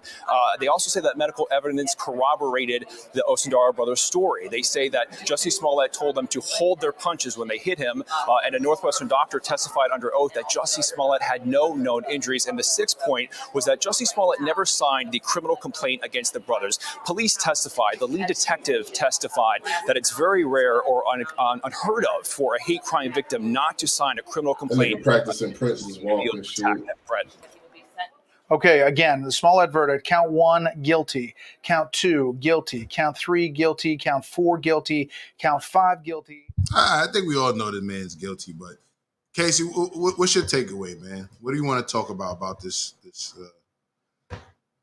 Guilty for a long time. I think he definitely pulled a big charade. I think he hurt a lot of real victims of homophobic and racist hate crimes, which really do exist and are happening out there by crying wolf. I think he tried to get attention for himself. I think what he did was kind of also symbolic of a kind of victimization of, now I'm the victim of racism, so now I'm a star. And I think he saw that and he tried to capitalize off that. And I think like when you see like the way a lot of like people reacted from like Kamala Harris, AOC, like everyone was just like, oh, this is a hate crime, we need to investigate. They didn't look into it. And I think it's also kind of symbolic of people kind of just playing team sports. Like people don't look at the facts. Like Jesse's black, he said this, and fuck the cops. So I don't like the cops. So I'm team Jesse because he's, I'm pro gay people, pro black people, rather than really looking at the facts, what happened. But what I think is crazy right now is that they're saying, got an article that say Black Lives Matter is still standing up for Jesse, even after all the obvious lies. And I want to read their statement. All right, fair enough. I just want to shout out these two comments. Virginia Sim says the self-proclaimed gay Tupac. And C-Dot says he is wearing some nice coats though. Yeah, he really is. Them jackets is fire. I ain't gonna hold you. Let me read what Black Lives Matter LA said. As abolitionists, we approach situations of injustice with love and align ourselves with the community. Hold on. Let me set you up right, man. Before you do that, just you want to pull up the article? I'm gonna pull up the article for you. I just want to set it up right, man. See that this story was wild, crazy from let me address that comment real quick. Do it, please. I knew it was this a lie. nigga was lying. He said this happened pretty much during a blizzard. The polar vortex. During a blizzard, right? During a polar vortex in Chicago when he was going to get a Subway sandwich. Nigga, ain't no. My nigga, first off, they got DoorDash right now, bro. When it's cold, you got enough bread from Empire. First off, Subway's trash, bro. That's like the worst. That's the point. Who the hell's like, you know what? I'm gonna risk somebody else's life for this Subway sandwich. Like what? Let alone my own. And the white guys in downtown Chicago. This is MAGA country, nigga. We saw your show on Empire. We don't like your character. We're gonna put this bleach on you and this noose. Because we just hate Empire, and that's our thing. And then the noose part was weird because, like, there's a video clip of the police coming to his home, and he's just standing in his living room with the noose on his fucking neck. Like, yeah, it was a nice noose, too. It was, like, nice. Yo, he had the Gucci noose. But it wasn't a rope noose. It wasn't even a strong, like, industrial rope. This shit was twine. Nigga had a twine. I told you it was a nice noose. It was fancy. It was a nice noose. Go ahead, Casey. It was like a nice scarf noose. Right. It was like a statement art piece. You know what I mean? Like I'm a firm believer that he took this from one of them photo shoots he did when he was coming up. You know what I mean? He probably took like a nice little photo shoot, probably where he had the noose on. It was supposed to be powerful, but it was like an excuse for the photographer to get him in his drawers type of shoot. You know what I mean? Like one of them type of nooses. But anyway, all right, Casey, I just wanted to make sure you had the lower third. Let me read what Black Lives Matter got to say because they got his back, bro. You know what I'm saying? They team Jesse, free Jesse, bro. That. As abolitionists, we approach situations of injustice with love and align ourselves with the community. Read! Because all we got is us. Read! So let's be clear. We love everybody in our community. It's not about a trial or a verdict decided in a white supremacist charade. It's about how we treat our community when corrupt systems are working to devalue their lives. In an abolitionist society, this trial will not be taking place, and our communities will not have to fight and suffer to prove our worth. Okay. Thank you. In our commission to abolition, we can never believe the police, especially the Chicago Police Department. CPD over Jussie Smollett, a black man who has struggled and been courageously present, visible, and vocal in the struggle for black freedom. Black Lives Matter will continue to work towards the abolition of police and every unjust system. We will continue to love and protect one another and wrap our arms around those who do the work to usher in black freedom by extension and freedom for everyone else. Free Jussie. Pussy power. Yeah. All right. I think one of them they was getting out of line. But yo, listen. When somebody started screaming out "Read," I lost my damn mind. I said, "What is my hearing? What am I hearing? Read!" wait, bro. What? I think we gotta have the Free Jussie movement. Me and the new light-skinned Black Panthers are gonna bust him out and take him to Cuba with Asada. We all about Free Jussie. The evil white supremacist system and the lying Chicago police are trying to take down our proud black gay empire, Black Tupac brother. We can't let another Tupac die. We already have Black Tupac die. We can't let gay Tupac die. I say Free Jussie till I die. We riding for him. Pussy power. Warning. The opinions expressed in his program are those of the presenter in their current state of mind, which they have the right to change at any given moment. The Rant Network and the members of the Ranters Union are not responsible for any claims made. All right, forgive us. We got a little too loose. We freeing Jussie though. Us and Black Lives Matter. Yeah, we busting Jussie out, bro. We going Asada to the jail, bro. I'm going my gay Tupac. Warning. The opinions expressed in his program are those of the presenter in their current state of mind. I'm not trying to bust nothing with Jussie. Nah, we're not trying to bust him out, bust him open, bust him in. Strike two, Casey. We're trying to get him free, though. We're trying to free Jussie. Exactly. We freeing the homie, bro. Retreat. Free all my light-skinned, lying political prisoners who defrauded their African brothers by making up stories. What? Like my man Hemplaw said, retreat, cuz. Retreat. Nah, yo, that story was hilarious, man. The whole, I'm just saying, I'm still stuck on the Subway sandwich during the polar vortex. Get your ass with the bleach board on. Man, he couldn't find no white friends. He had to find the darkest African people to do it. He didn't find the darkest people. He found some African who fled to Africa. MAGA country, nigga. We watch Empire. We watch Empire. We don't like your character. These niggas super African. And then they got story. We only like Trump here. He fucking up the game because they can't even go back to Africa like that because he done talked about what they did in the bathhouse. Oh, he masturbating him off in the bathhouse. Why you got to throw him under the bus? He just had to throw him under the bus. And homie lied said he didn't, but that he was buying coke off him. They was jacking them off in the bathrooms on break from set. Listen, he said, I need you guys to train me and feed me food.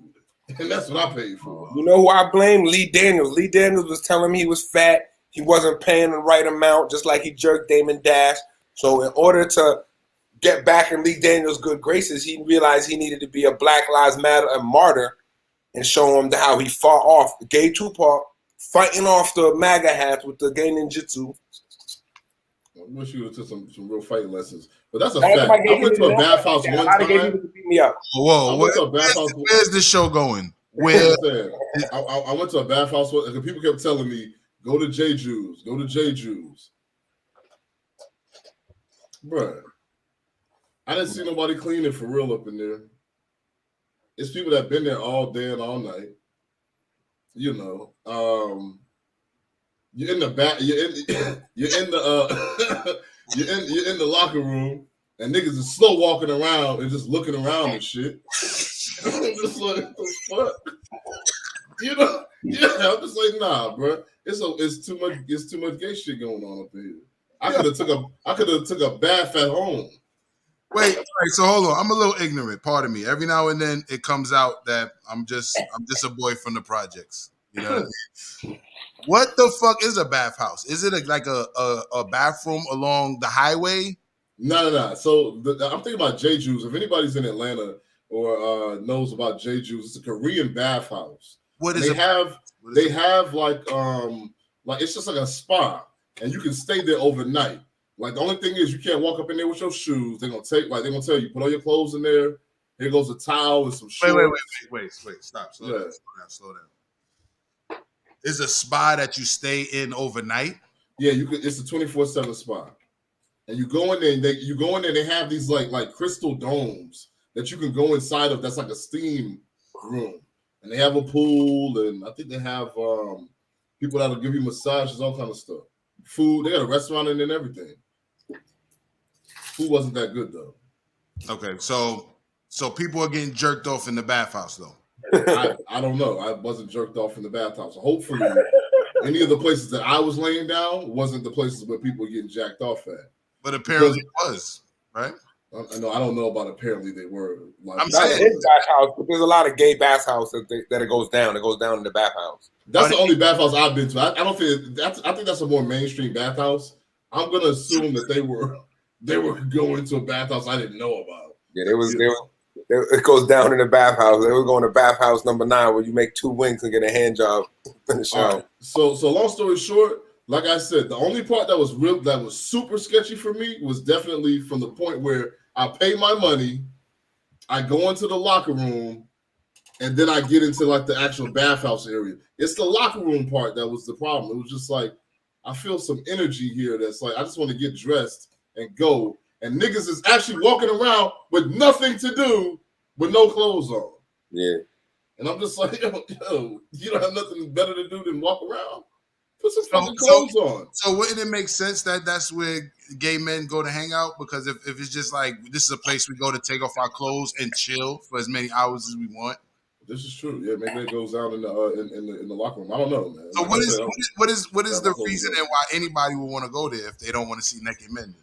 Well, I'll be honest. I'm not saying that you went to see naked men. I'm saying why do people go there then? Why do people? I thought I was going to see more naked women, but I didn't realize all the nakedness happens single sex, regardless of what they say. Like that's pretty much what it is. So, long story short, I've been everywhere. Long story short, what was the question? Why do people go then if they're not? Oh, because it's supposed to actually be rejuvenating. When I was going, that's when we were doing Time to Heal. That's the one time I went. We were doing Time to Heal. Matter of fact, I got really sick after I went there. After I ate that damn food, I got super sick and was sick for like a couple weeks. I would never eat from a motherfucking anything like that. The more I'm telling this story, the more I'm realizing that like this shit is whack as hell. Shouldn't have been. But like I said, that was when I was dating a fitness model and she was doing all the working out and shit like that. So she was like, yo, let's go to the bathhouse. Took our daughter and everything. So you went with a girl. You went with a woman. I went with a woman and her daughter, yeah. Okay. All right. HB2N says it's not gay if you only did it once, schoolboy. You're good.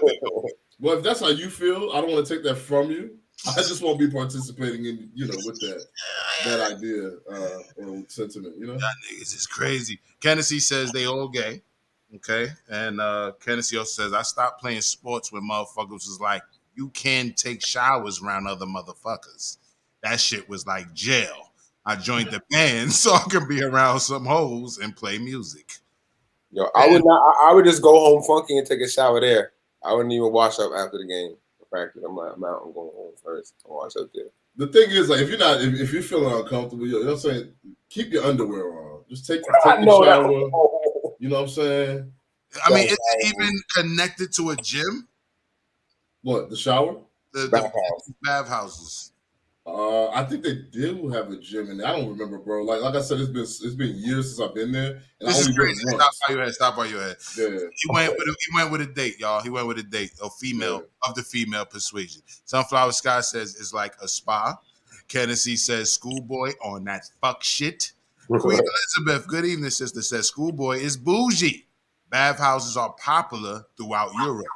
And so are those fucking what's the shit called, Casey, where niggas rent a room with 5 other niggas? A hostel. Hostels. Yeah, so are hostels. That is not bougie. That's just white. That's white people shit. They feel comfortable renting a fucking bunk bed amongst other bunk beds. You know what I'm talking about? Kennedy says, I'm not chilling around no naked niggas. Just What Love says, bathhouse male version of a female spa. but gayer. Okay, all right. Sunflower Scott says, I love Casey laugh and smile. Just One Love agrees. Sunflower Scott says they could walk around advertising themselves. I'm not even going to go in and just go and say anything further. She said enough. Queen Elizabeth says the women at my healthplex get completely naked in the sauna and steam room. It's really normal, y'all. I mean, I guess if that's how you feel, and I think it's a little different for women. You know, I understand that at gyms that, you know, people take showers around each other as well. You know what I mean? Sunflower Sky says, I go into the sauna with just a towel. All right, so all of y'all bougie in these comments, huh? And Virginia Sims said, hostels be popping. Okay, I stand corrected. HB2N says, I don't consider being around old naked white men bougie. Y'all can have it. I'm going to agree with HB2N on that. Listen, we were in Atlanta. There's not a whole bunch of naked white people out there like that. Oh man, why you shoot yourself in the foot further and said it was in Atlanta? I said it was in Atlanta from the beginning. Listen, I didn't catch that part, but you know what? I don't believe for any trolls watching or whatever. I don't believe Schoolboy was there looking for no guys. He said he went with a woman, so that's cool. It was years, but you know what? Another thing, did they separate the men and the women? Yeah, and another thing is this: I know like there are dusty niggas and hoes going in there paying their fee instead of paying for a hotel room. I know that shit's happening because you go in there, take a shower, and all that shit. Right, you know? Right. That's the same with gyms, though, right? Yeah, they're homeless people that will go have a gym membership to use that shower. You know what I mean? So you know. All right. So with that being said, we want to move on. I think we all said enough about Jussie Smollett. Anybody have anything else to say about your man Jussie? Free Jussie. My new gay Tupac Black Panthers. You know what I'm saying? It's starting a militia, and it's an injustice, man. You know what I'm saying? That a gay Black Tupac can't lie and blame some other people and get away with it this day in America. You know, white people get away with shit. Why can't Jussie? I think you should go to jail, bro. Is that your final stance on that? You really? My final stance at school was he should definitely go to jail. He should do some time. Okay, I just want to clarify. I just want to know. All right, I think you know, I can give a fuck if he does jail time for it or not. But I do want to say that I don't believe he represents the Black community. So Casey earlier said that he doesn't. You know, Casey revoked or turned in or renounced his light skin card. Right. I don't think Casey should have to do that, and I don't think Black people should have to hold this L. I think I honestly believe the BLM, LGBT-ish, you know, overreact over everything crowd needs to hold this L, right? Because they're the ones who created the environment for him to even think this was a good idea. And also, I think he was on drugs when he did it, but that's just me. Facts. I think that is some cokehead shit to do with some weed. He was buying coke off the brothers. Oh, there you go. See, I know it. There you go. So this should be in jail. Nigga, you be up. You be like, oh shit, I gotta. You be up for 72 hours, some shit like that. This is where these ideas come from. Instead of taking your ass to sleep. So what if he was trying to like call out of work? Because I've said some crazy shit to call out of work before. What if you just trying to call out of work? Like, I got jumped last night by the MAGA nigga. But no, when you call out of work, you don't throw no criminals under the table. Because if I say like, what if my boss was like, yo, I was like, yeah, I can't work today. I got beat up by a bunch of dudes with free Jussie Smollett shirts and Empire hats. And what if they start looking? And now the gay community, now my boss tells the cops. Now the whole gay community getting racially profiled for their Jussie Smollett shirts because I made up a lie about them. So, and also in that, you know what I'm saying? So it's not just making up a lie. He made up a lie about a crime that was investigated. All right, HB2N said he deserves 5 years, and he wants to also take Journey out on the date. I wish you much luck on that, HB2N. So I don't wish you much luck. I'm hating. So Kennedy says Schoolboy going to Subway next. All right, so Casey, Casey, go ahead and introduce this next. I want to say pop culture / legalese type of a story. I don't have a word for it. But go ahead. All right, so last night here in Los Angeles, there was a concert with Drake and Kanye West to free Larry Hoover. That was the theme. That was the title of it. As people may know, Drake and Kanye have been beefing for a while. They've been making a lot of subtle shots. The whole Pusha T. Yo. Oh, play it. All right, there we go. Performer is Kanye West on stage giving a concert for a killer, the convicted Chicago street gang racketeer Larry Hoover, who is currently serving multiple life sentences. Even at age 71, law enforcement officials say Hoover is considered the capo of the gangster disciples. Kanye West and fellow rapper Drake last night here at the Los Angeles Coliseum performing for this cause, emblazoned on concessions for sale, Free Hoover. Larry Hoover, considered by authorities to be Chicago's most powerful and bloodthirsty living gangster. Hoover now serving 6 life sentences here at the Supermax prison in Colorado for his role as the murderous chairman of Chicago's ruthless gangster disciples. Larry Hoover was the undisputed leader of the largest monolithic gang in the nation. Hoover, as guest of honor in absentia, doesn't sit well with Ron Safer, former assistant U.S. attorney in Chicago, who convicted him in 1997 of murder, conspiracy, extortion, and money laundering. Hoover's gang was doing $100 million a year in illicit business, and Safer says killing hundreds of people along the way. That was the driving force behind the largest murder total that the city of Chicago has ever known. The majority of those tied to the gangster disciples. Here in 2018, Kanye West asked President Trump to commute the killer's sentence, but nothing came of that.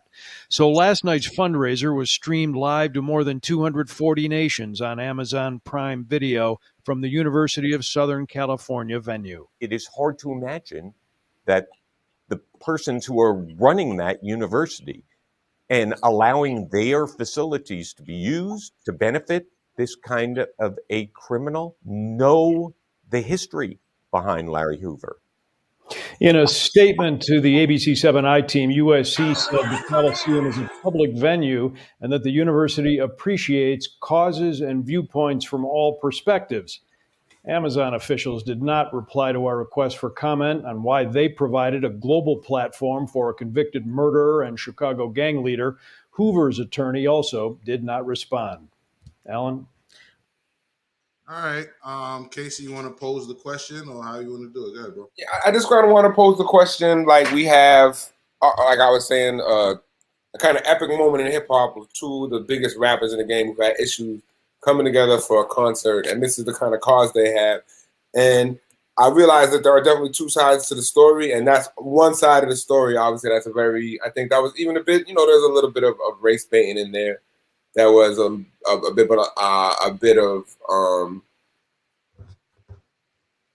definitely not only racism, but also a kind of way to kind of demonize Larry Hoover without showing all the sides of the story, not bringing up the growth and development, other aspects he's done. But I feel like before you go into what you feel about it, I just want you to pose the question to us, right? But my question is: should we be trying to free Larry Hoover? Should we roll with Kanye? Should this be a cause celebrity? Should we join with Drake and Kanye and Jay Prince and use our political leverage or to protest or to free Larry Hoover? Or what are they doing with the money from his concert to actually free him? Is it going to legal bills? And is this kind of systematic of an attitude within our culture where we want to free the gangsters and not necessarily the political prisoners? And do we want to free people like Big Meech and Larry Hoover because they're cool and they was cool gangsters when they was out? Or do you want to free people who are in jail for what they're not guilty of, or political prisoners, or people in jail for political reasons and not drug reasons or gang reasons? So first off, are you posing this question because HB2N is right? Are you Larry Hoover's illegitimate child? Not that I know of. I think my dad's my dad. All right. Virginia Slim says, did he directly murder people? I don't believe he was charged for directly murdering anybody. He was charged with ordering the murder. He was charged with calling the hit. So if you go to his Wikipedia page, I'll send it. I'll put it in the chat. We can pull it up. But he was definitely charged with ordering a few murders. I don't know about directly murdering anyone, but he's definitely charged with order of murder for sure. Okay. I feel I got a lot. Well, not gonna say I got a lot to say on it. I'm not gonna necessarily say I got a lot to say on it, but I do know exactly what I want to say. So I'll go to school first, man. I'll let school attack it first. You want to answer the question first, man? You on Teddy Riley? Yeah, no, I wanted to say, I don't know, man. I don't know about Larry Hoover. I really don't know a lot about his story, but I look at what the fruits of his labor has been. You know, they make it seem as though it was such an airtight situation and seems kind of chaotic. Right. You know, the results seem real chaotic. So I don't know Like what they say that he has all of this power. That's what you're talking about. Like they say he has all of this power, but it seems like the movement went awry. Yeah, it seems like it's something completely different than what he might have set up. But if he did set this up, then I don't know that he would be. What's the value of him being out in the community? Is my question. All right. So the value of him being back in the community, in my opinion, would be to take control. Not necessarily because let me word it right. You know what I mean? I don't want to say take control because that could also mean like, you know, get control, be in charge of the gangs again, right? Or the nation of, you know, folk nation, which GD falls under, right? So the value would be him having that name. Like his name is like really powerful amongst gangster disciples and certain other sets, right? So if he comes out, he could tell motherfuckers to put the guns down.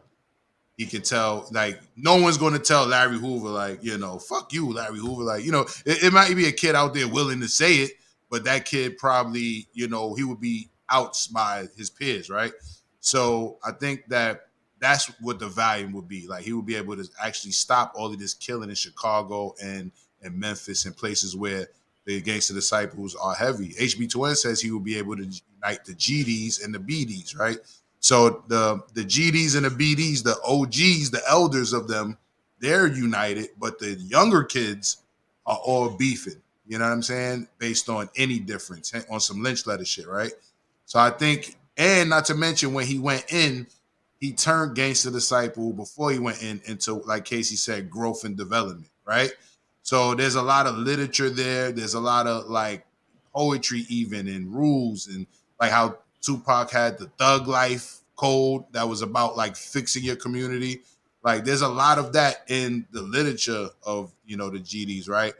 But it's not being lived out by the youth right now. And that's mainly because the strongest figurehead they had that actually wanted it to start going in that direction got locked back the fuck up after he came out. And there's a lot of history there, whereas a lot of the people who are running these gangs and or nations and or movements, at one point in time, the city itself or the government itself was starting to fund them to do like community outreach and youth development work, right? So they would actually like pay somebody and assign that person who's probably already from that neighborhood to go to that neighborhood and try to turn shit around, right? But it kind of was, you know, co-opted and used against the people who actually wanted to make that shit happen, in my opinion. Does that answer your question? Your mic is on Teddy Riley, brother. And yeah, now's the point I was going to bring up. And sometimes when you have like a dictator or someone like Dudis in Jamaica who's like a gangster, and is you know guilty of certain crimes, but because of the certain situation, because of the economic gang, certain climate in that situation, him being a kind of fair gangster, someone to look up to, him being in that position in Jamaica, he's actually stopping the violence. You know what I mean? And even though he's participating in it, he's controlling it. And a lot of times, like we've seen it in a lot of situations. When you take out the OGs, the people who have a little experience and wisdom in the game, and usually it is the OGs who might be fed up with the violence and been through so much of it, and now they're like, all right, now let's find a way to turn it around and make peace. But they locking up the OGs so much that the OGs and hoods is like 19, 20 young kids and shooters, and I think that's why, especially in Chicago, and as Logic did say, GDs and BDs, possibly because it's Chief Keef and music, have exploded across the nation. They've always been big in Memphis, places like that. But because of pop culture, they've been even bigger, just kind of like how, Death Row kind of exploded like West Coast gang culture all over the rest of the country. So we're seeing that. So yeah, it's a question. I don't really have an answer. I feel that there's. Let me elaborate a little more, right? So I'm gonna agree with Just One Love, right? She says he should have never went in, and she's not saying he should have never went in for the crimes. He actually was locked up for his crimes. He came out, basically turned the new leaf, started switching shit up, and then they charged him on some. You know how they can do with conspiracy. Oh, these guys, and these guys are still active. So guess what? We're going to charge you for what these guys are doing. So that's how he went back in. He didn't, get caught doing no dumb shit. It was just that the organization was so big already, you know what I mean, that they was able to charge him for what certain people were doing. Almost like the conversation we had earlier, right? Where we said, should parents, be charged with what their children are doing, right? But I think personally that they seen he was turning a new leaf. They seen he was turning shit around, and then they didn't really want that. They didn't really want that. You know what I'm saying? So I think they took the opportunity to reframe him, re-put him back in there. And Casey raised a good point. Like, is it just that we want to be associated with a criminal on some free money guy shit? And it's very possible Kanye and Drake is a little disingenuous, right? Maybe they get some type of street credibility from doing this. Kanye and Drake are both known to not be street rappers. They get respect from so-called street dudes, but anybody from the street knows that these niggas is not street or what we consider street, right? And with Kanye being from Chicago, being a billionaire, with Drake being under the tutelage of Jay Prince, someone who knew Hoover when he was out, they could be clout chasing a little bit. But somebody got to bring awareness to the movement because it's been a free Larry Hoover movement out there. And they're only talking about it now that these men who are on such a high platform are talking about it, right? And also, I just want to add in there that, whether they disingenuous or not, hopefully they do the right thing with the money. Kennedy says, I'm going to get my money from Drake and Kanye. Watch. Because he's not about to let them use his nation in vain. You know what I'm saying? But Just One Love also says, and other respectable political leaders and OGs been locked up so long, just free them all. Fuck it. How bad could it be? So that's really what I wanted to say too. You got people who was killing people for the mob who are doing interviews on Vlad TV and shit right now, free as a motherfucker. You know what I'm saying? So my thing is, we're talking about people who are actually trying to better their community. Whether they went about it wrong once upon a time, that's one thing. But essentially they were trying to nation build. Whether it was Folk Nation, People's Nation, El Rukins, Vice Lords, etc. All of these organizations in the conception of it have a lot of, like I said, literature and rules and guidelines that are not being followed. They even use a lot of, ideology and history and symbolism that some are Masonic, some are African, some are, you know what I mean? So some of these things, really knowledge is being dropped to the ghetto youths through a lot of this shit, right? And I don't think they want that. I think they rather free a mob guy who killed a bunch of motherfuckers and turned on somebody before they free somebody like Larry Hoover who could possibly actually and initiate real change. That's the my issue is I don't know that Larry Hoover had enough money to pay the right people to still be out here. That's a big part of the issue. Because that's how the mob guys are staying out of jail. They right next to the FBI and they right next to these government officials, feeding them stuff and so on. So that's how they staying out of jail. We just got to get better at playing the game, or we just got to get better at playing the game because everybody loves what we do and loves what we got. So I honestly don't think we should play that game. I think it's a trap for us. Period. You know what I mean? I think it's a trap. It sounds good. It's a what's the word I'm looking for? It's like a false sense of security or strength, right? When you get, or you're grandstanding when you get to like run a poor neighborhood, right? But at the end of the day, it's like, I think that even if, because they did make money, like you heard them, they were making upwards millions of dollars, right? But they don't care. That's black millions of dollars. We just going to take that. You know what I mean? We ain't going to wait for you to donate it. We're just going to lock you up and take that. You know what I'm saying? So it's a game for us. It's a straight up trap. For other communities, it's a leg up. You know what I mean? Like I keep saying, like I'm with what's this guy's name? Dr. Not Dr. Strong, but Dr. Dr. Umar? What you about to Not Dr. Umar. The guy who talks about the pillars. Long story short, the economic pillar has to be there because that's the way you buy politicians, and that's the way the game works. Mm-hmm. We're not doing a good job of that. You got to do a better job of buying these politicians, or just stay out of politics totally and make sure we're buying the right parcels of land. Okay. And I will say, other ethnic groups have made that Larry Hoover transition successfully because they have been able to, like Schoolboy said, either work with the government and the mafia people we see out there are snitching, or a lot of the mafia people work with the CIA and the government. And I think maybe Larry Hoover didn't. And I think, not to say, I'm not justifying criminality. Obviously, we have laws and legalism, but we've had traditions here where the mob people, the Kennedys, you know what I mean? The whole Kennedy family got their start off in bootlegging. Then they went legit and got political power. You've seen it with a lot of the Jewish mafia with Meyer Lansky and the rest of his associates, and a lot of them going off and now they're, big corporate people.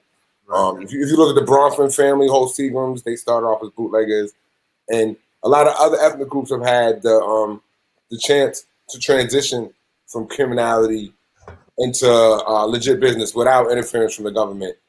And a lot of it is, they was able to buy off politicians. And I think, because of racism, black people can't really buy off politicians like white people. I think if this was a mob guy, Meyer Lansky, someone else, Larry Hoover would definitely be free today. But I think there was definitely still a lot of shit he was doing while in prison. I think that was a lot of the big case against him. And I think, listen, man, once you're in prison, you're in prison, man. I don't believe he in was that. running the game while he was in prison, and that was part of the case.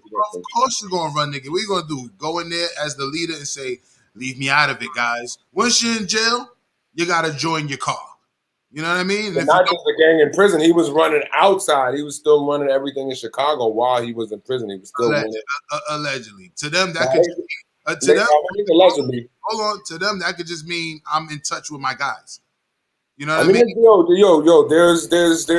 There's tapes. They because they had the whole thing where they put the shit on when the niggas would come visit them, and they put the shit on the wiretap on the shit, and he was talking gang shit. You know what I mean? Mm-hmm. And not necessarily like the government being the biggest person involved in the gang shit and the dealing drugs and the murders in the first place really has no credibility to charge other people with it. But that's what they do. They have a monopoly on the drug dealing and the assassinations and the gang shit. CIA, biggest gang. They running with El Chapo and them. They was running with the Contras. They run with all sorts of gangs. They've been rolling with the mob for years. You know what I'm saying? Black people haven't had the option of really rolling with the CIA too heavy, unlike Obama and a couple other people in office. But in terms of the criminal groups, you might have like Frank Matthews. He got away. He supposedly had a CIA plug. He was one of the few ones that got away. But most of them either got a snitch or, or get killed or get locked. Let me catch up with these comments. Virginia Slim says, I'd rather them put their energy / money into people that are wrongfully convicted. These young boys are not listening to no 70+ year GD. Now, I'm a say that there are young people out there who probably wouldn't listen. So I'm not going to say you're all the way wrong about that, Slim. But what I will say is there are a lot that will listen. So maybe some of the young people in Chicago or, you know what I mean, who feel attached to everything it was and what it is and just feel that they have a difference of opinions on how it should be ran. Maybe some of them probably not going to listen. But like in a place like West Bubblefuck, wherever the fuck, where they're claiming GD, if Larry Hoover comes to that high school, they're going to fucking listen. You know what I mean? Maybe not some of the wild, reckless dudes in Chicago that's making it, still keeping the name alive by wilding. But like I said, the people from the outskirts that want to be attached to the source in the first place, because most of the people that are joining these nations and or gangs that are not from where they originated are not that attached to the source. So just so they can have the bragging rights to say I met him or I'm attached to the source. You know what I mean? I can see people listening to him outside of Chicago. In Chicago, he might still have an uphill battle. HB2N says, I agree, John. I think it's more about the cult symbolism involved. Praising demonic death cults publicly is the new wave. Well, you might be on to something. And Virginia Slim says, Dr. Claude Anderson, Schoolboy. So I believe Schoolboy had to walk away, so I'll make sure he gets that information. But I think we talked about this subject enough. I'm going to go on the record and say I believe they should free Larry Hoover, but I also think they should free all political prisoners who've been wrongfully imprisoned, right? So as the saying goes, free them all. With that, and free the land and free them all, right? So with that being said, hold on. Who you say? Freedom and them. That was a Drake boy on his. Nah, I'm saying free the land. You know what I'm saying? Free the land and free them all. Regards to also Frito Lay's chips. Let's not talk over each other, bro. My fault. I was saying also Frito Lay's chips.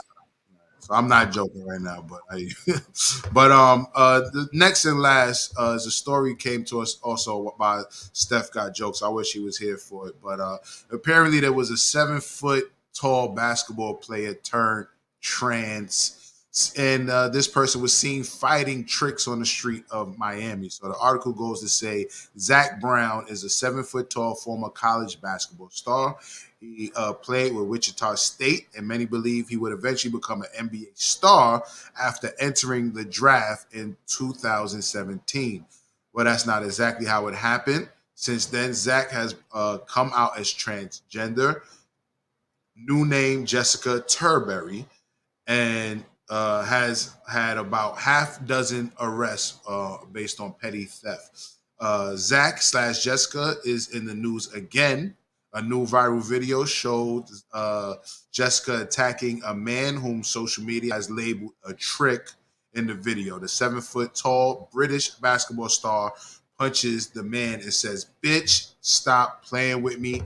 We're going to play the video for research purposes." All right. So we're playing a video once again of a 7-foot tall basketball player who turned trans and is now in the streets of Miami fucking shit up. All right, so let me go ahead and let this ad play out first, and get this on the screen for y'all for research purposes. Ba-da-ba-ba-ba.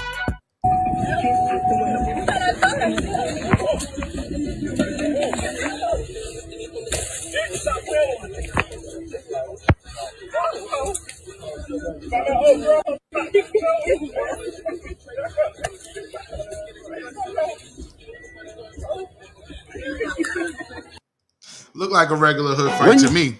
Look like a regular hood fight to me. I don't know why social media is calling the person getting beat up a trick, but looks like Young Buck would have made his match if he meet this motherfucker.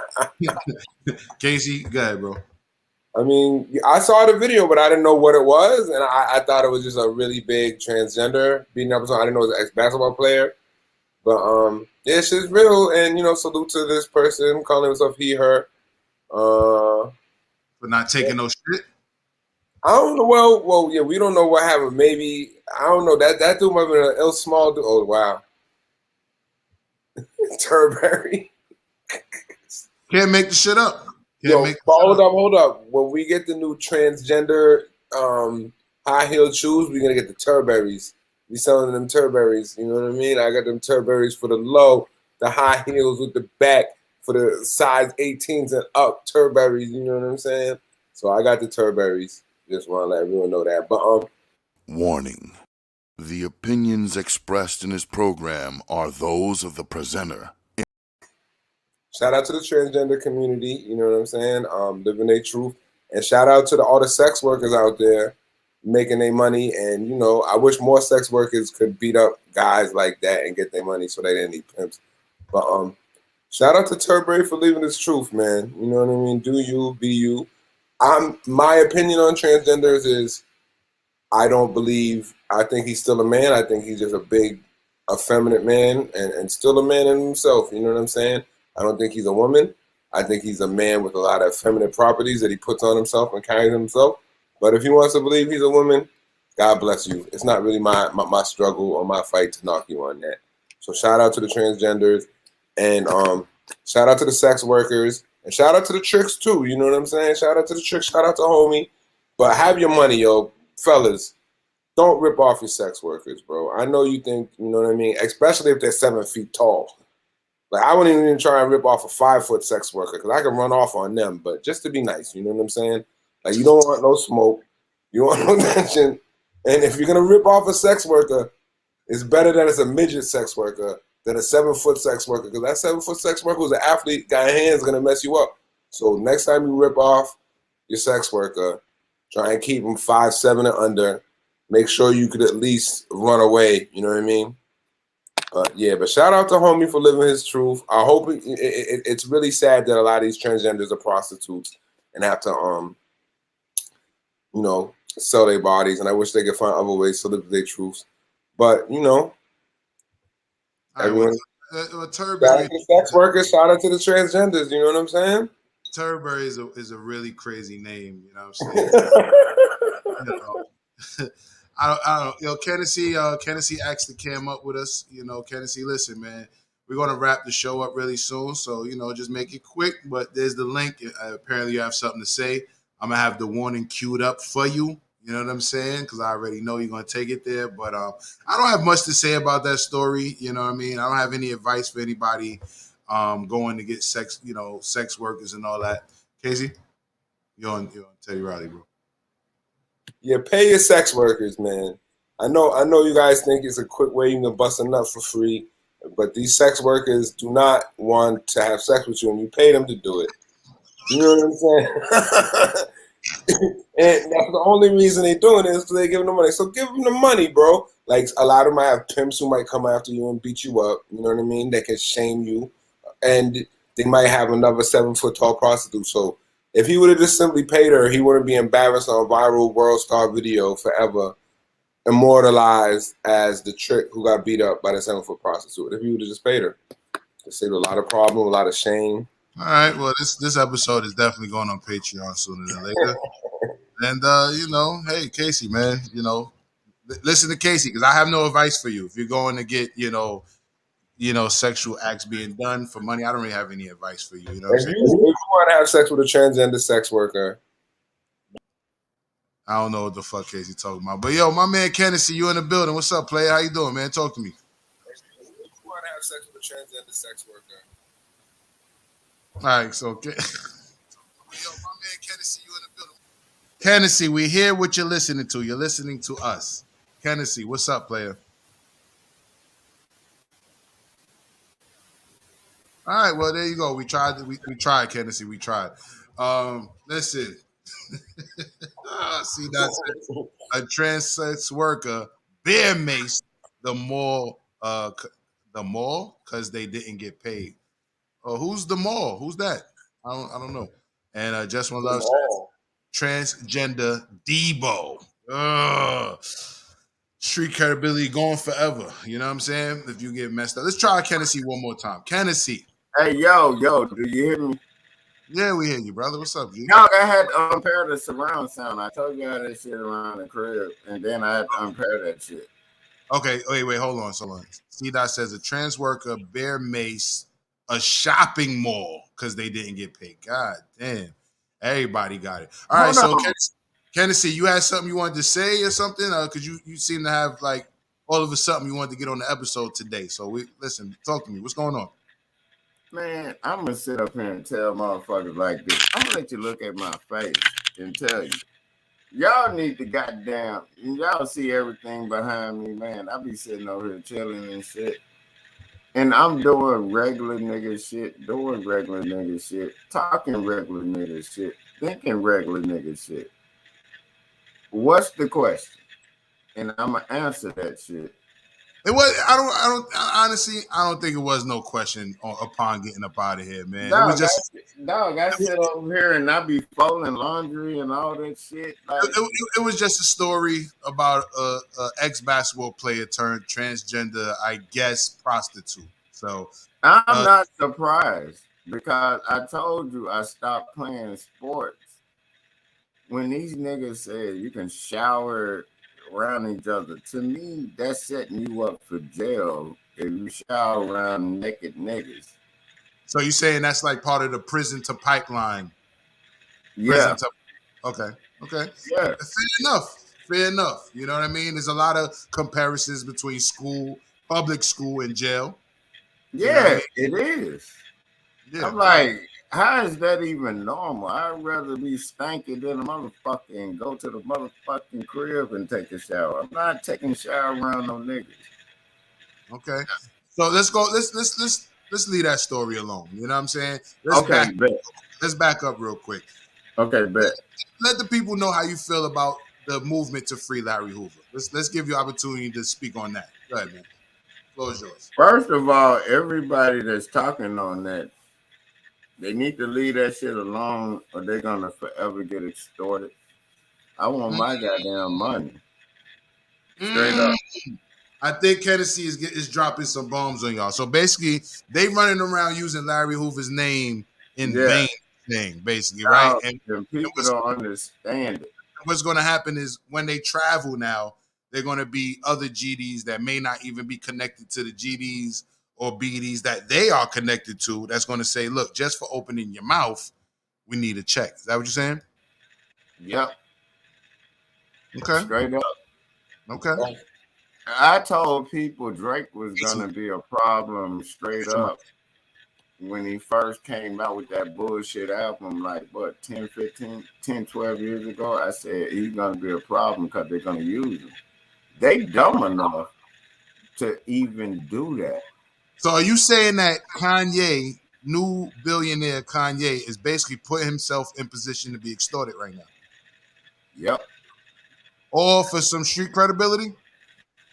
Yep. There you have it. Tennessee came through with the bars. Dog, everything I've said, I've been saying this shit for years. You got a wicker basket chair in the corner over there? Man, look, dog. Don't even get me started with this one. My Mexican wife wants to put the tree over there. Oh shit! And goddamn it, I'm like, bitch, look. I point when I talk shit, bitch. Look, man, you know what I'm talking about? Already, you know what it is. And then she wants to put the tree over there in the corner where my wicker chair was. Man, I'm like, why you gonna do that? My little piece of happiness in this motherfucker. You want to that's one of them pimp wicker chairs, like ones they used to take pictures in back in the day? Yeah. Okay, makes sense to me. Makes sense to me. You know what I mean? I'm like, just the look. I'm like, you can have the whole crib. Just leave that little piece alone. The bitch in Mexican. Even though she was speaking to me in English, I said, stop talking to me in Mexican. I feel that time. She fucked with the wicker chair, dog. Like, why? Yo, Slim thought he was good, and it's really there. You was right, Slim. You was on point. Don't doubt yourself. Don't ever doubt yourself. You was on point. Hey, why do you think she wanted to fuck with the wicker chair? Because of that That's that pimp shit. It's that pimp shit. You got the pimp relics in the house from back in your day when you was pimping, bro. Dog. But I'm saying, women like to fuck with that little piece of happiness during the holidays if people don't notice that shit. No, you can't blame all women for fucking up the holidays, bro. No, it be women and their family that try to do it. I'm like, I don't like you here. I don't want you here. You see how quiet it is in the background? Mm-hmm. She over there with her family. I'm like, don't bring your ass over here. Look how I point and talk shit. Hey, look, let her know. Let her know we all say hello. You know what I'm saying? You know, no, she over there. She over yonder. All right, but you let her know we all say hello. I thought I was going to have to play the warning. I didn't have to play the warning. See? But you might have to play the warning if you bring up another topic. Nah, we're not going to do that. I want to say thank you for pulling up, and I really do appreciate your perspective on the whole Larry Hoover and Kanye and Drake situation, because I think you really said something that we weren't even considering, that they are setting themselves up to be extorted by somebody who feels like they're authority on the situation. They could be causing more confusion than helping. That's a good point. And then it's a real distortion and confusion situation when they do that. They know that they gonna forever get extorted, and they already know what that is. Right. And they're gonna be out here just because they think it's cool, and they can go from city to city thinking that they're not gonna get extorted by motherfuckers. You cannot go from city to city sitting Talking up about here claiming. talking about free Larry Hoover all day. Yeah, man, free me, nigga. What about that? But at the same time, we do agree, free Larry Hoover, correct? We agree, right? Free Larry Hoover. I'm gonna say nothing. All right, he ain't gonna say nothing. I respect it. Listen, I want to thank everybody who pulled up today. School, my guy, Professor School, Vanessa Smiles, Casey Gang, aka MC Mighty Casey, of course, my guy Kennedy. Hey, look. Therapy. Go ahead, bro. I have to say I'm gonna cheat on V just because. I have to say that because I be typing it in. I like fucking with V and talking shit, but salute to her. But I say I'm gonna cheat on her just for no reason. Salute to V. Salute to V. And most importantly, salute to everybody who pulled up and watched the actual show, whether you're watching the rebroadcast or the live. Sooner than later, this will be on Patreon with the rest. The Patreon page is only going to support the more frequent broadcast of the morning and the evening rant. You know what I mean? So salute to everybody who's a part of the Ranters Union and want us to continue to do what we do. And this has been the Evening Rant. Thank you all. Salute to you all. We appreciate you. See you soon. And we out this bitch. Salute.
Hey yo, I am power.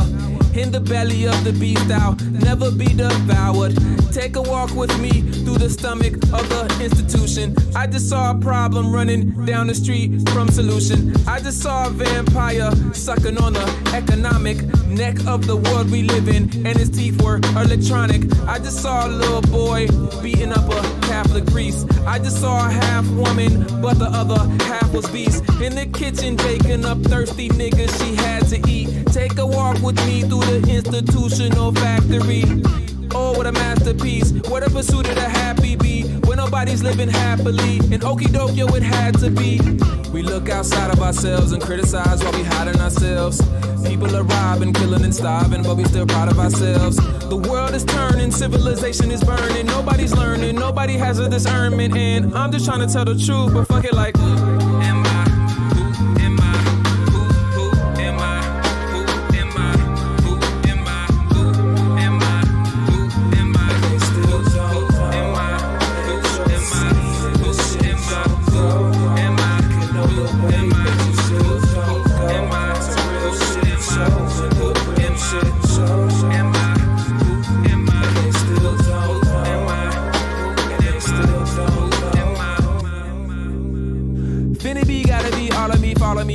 out of me ought to be all that I ought to be audibly.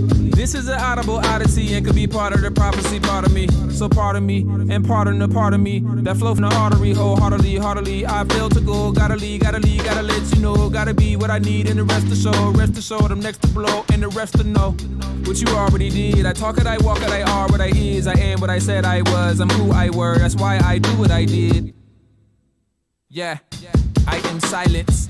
I am here to bring the noise and peace and the violence. I am all around, I'm everywhere, yet I am nowhere. I will take you to a place and tell you not to go there. I will look you in the face and tell a lie with honesty. My arrogance will not be televised without my modesty. The world is turning, civilization is burning. Nobody's learning, nobody has a discernment. I'm just really trying to tell the truth for real, but who am